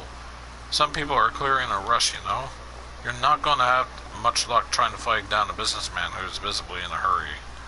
Now, folks who are waiting on someone, couples, groups, they're going to be less on their guard. But I mean, if I do manage to nab someone, how do I keep the conversation going, Chiaki asked. That was indeed the tricky part. Whenever I get an answer I'm not expecting, I get all flustered. Chiaki, have you ever played tennis? Tennis? She's cute though, I will admit that. Well, yeah, I was in my school's tennis club. She struck Minorikawa as being more the manga club type, but that was neither here nor there. Okay, that'll make this simpler. What's more fun, rallying with an opponent or hitting the ball off the wall? Rallying with someone else, of course. Minorikawa gave a hearty nod. And why is that? Because when you hit the ball off a wall, you already know where it's going to come back to. Revelation dawned on Chiaki's face. Oh. It's the same with interviews, Minorikawa said. Don't get flustered. Enjoy the rally. But I don't think I'm composed enough to enjoy it. Don't overthink things. Just let yourself enjoy the small talk. Small talk? Oh, I'm sure I'm not any good at that. She was starting to waffle again. Okay, let me ask you this, Minorikawa said. Take a step closer. Are you happy with your life right now? I'm not happy with my life right now, no, Chiaki muttered. She hung her head in dismay. Okay, so start with that, Minorikawa said. Huh? Chiaki blinked a few times as she lifted her head back up. I'm not happy with my life right now. What about you? Like that? Oh, okay. A sliver of liveliness had crept back into Chiaki's voice. Minorikawa jabbed his finger right in her face. Right there, he said. Put on that face when you flag people down. Chiaki's smile widened. I'll give it a shot. Thank you so much. Sure thing, good luck. Chiaki strode enthusiastically into the crowd and tried to flag down a Westerner who was walking hurriedly past. Did she even listen to a word I said? Minorikawa felt his short-lived triumph melt away. Am I just gonna have to teach her everything again from scratch? Then he paused in surprise. Hold on. Okay, good. Whoa, Chiaki had snatched the man by the arm in an attempt to get him to stop. To Minorikawa's amazement, the gambit worked. Before long, it looked like the two were engaged in some kind of animated conversation. Maybe she would get an interview after all. Heck, the look on her face was actually somewhat confident. Sometimes people could surprise you once you got past their surface issues. Now Minorikawa could head into the Burning Hammer sales demo with a little more peace of mind. Speaking of which... Crap, what time is it? In a panic, Minorikawa checked his wristwatch. Wristwatch. Think about this wristwatch. That will tell you how you think about the opposite sex and whatnot.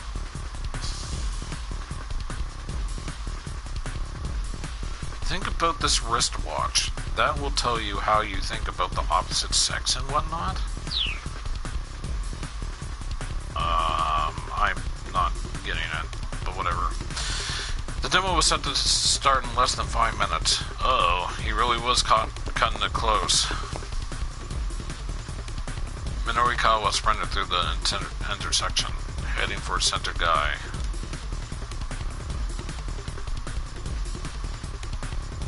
To be continued. Finally. Let's do the jump cut to Tama.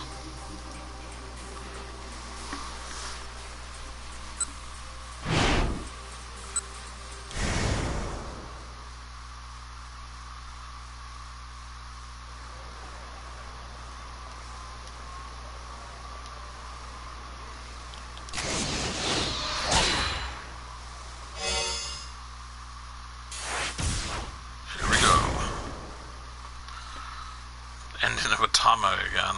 It's kind of funny. What should I do? Where could that truck of Burning Hammer possibly have gone? I'm standing here racking my brain when I hear a voice call from behind me. Excuse me?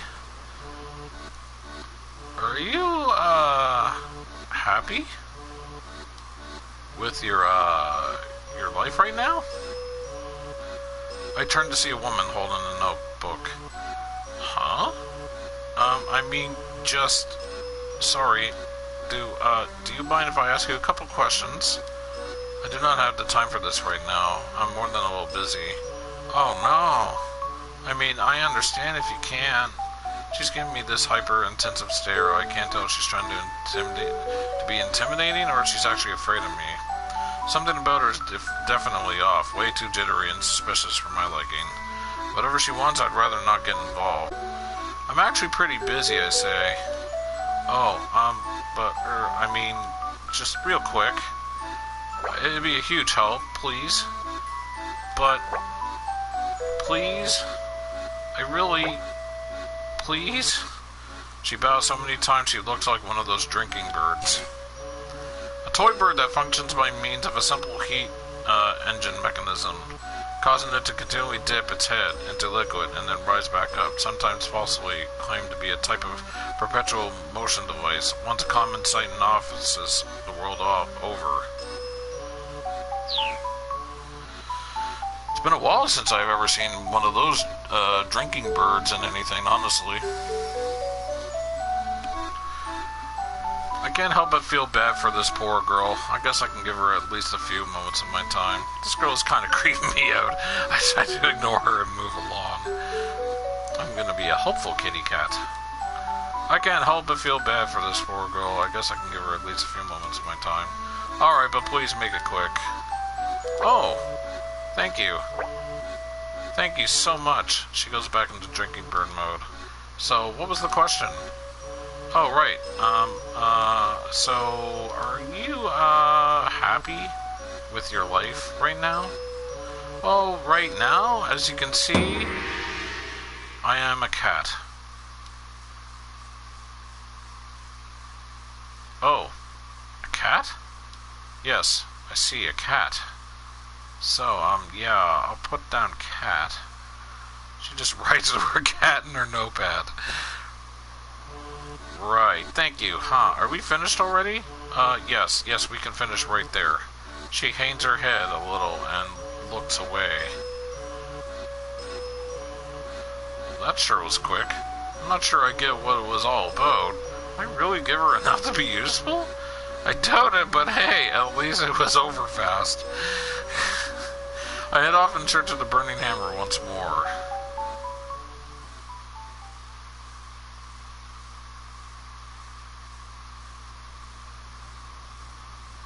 No matter where I wandered, though, I don't spot the truck anywhere.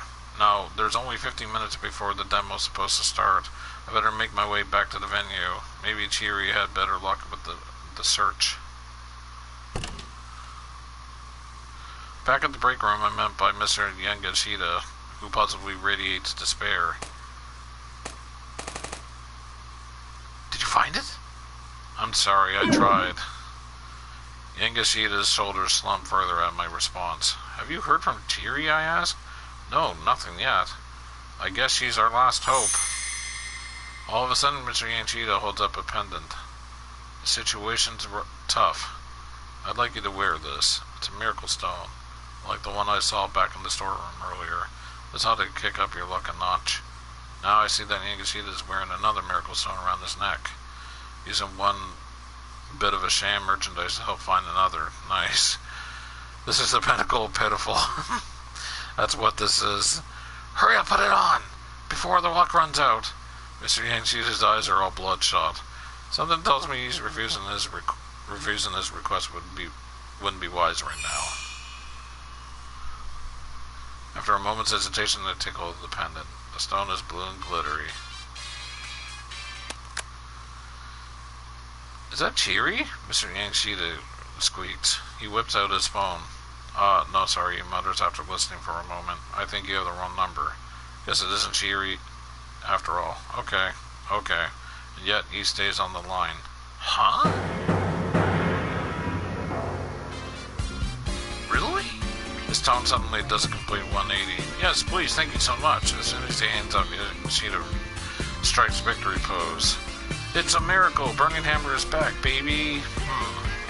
The recycling guy realized his mix-up and returned the boxes to the loading dock. Whoa, for real? You girls did great. The demo room. You go bring the Burning Hammer inside. With that, Mr. No way, I murmured to myself. This thing didn't actually work, did it? I examined the miracle stone more closely. It just looks like some kind of toy jewelry. I wish that I actually got paid my 20,000 yen. Hey, it's worth a shot. With the miracle stone still clutched in my hand, I hurry out to the loading dock.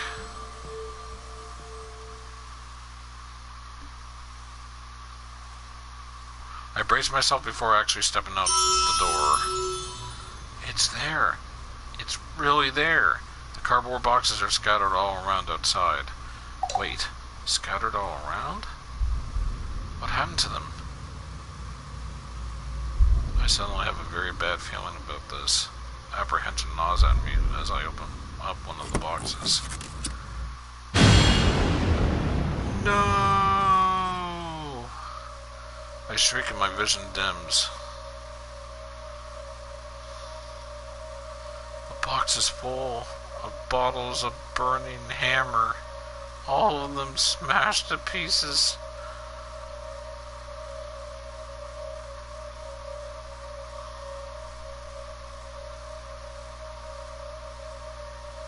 To be continued. Thanks, AG. Greatly appreciate it. You're the man. Oh my.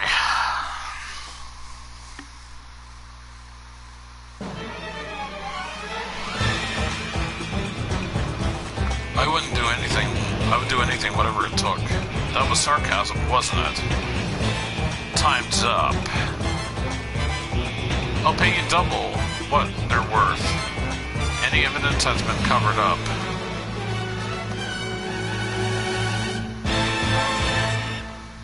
Boom, boom, boom. That's what I was trying to do. Oh. Who can you trust? Bronze trophy achieved. And there we go. Creeping up on the 4-hour mark. 3 hours and 59 minutes and 40 seconds. I like to thank Death Took Panda for popping in for a quickie. I was going to say a quickie, and then that sounded bad. I like to thank Death Took Panda for popping in for a brief moment. There we go. That sounds better. And anyone who is watching this on YouTube, thank you for watching. I'm just glad it didn't take entirely too long. Not like I feel like compared to yesterday, figuring out what it is I needed to do. I was kind of on the ball, but then I was like hesitant, and I'm like, wait a minute, what did I do wrong? The jumping should have worked. Then I had to like go around, do all this stuff for me to actually get back on track. When I think I only needed to do one thing, but I did more than one thing, and I screwed myself over there. But anyway. But, we're done. We're on to the next hour. Hour 13, aka 1 o'clock. The 1 to 2 hour block. That's going to be for tomorrow. I want to thank everyone for, being here. I hope everyone's enjoying this so far.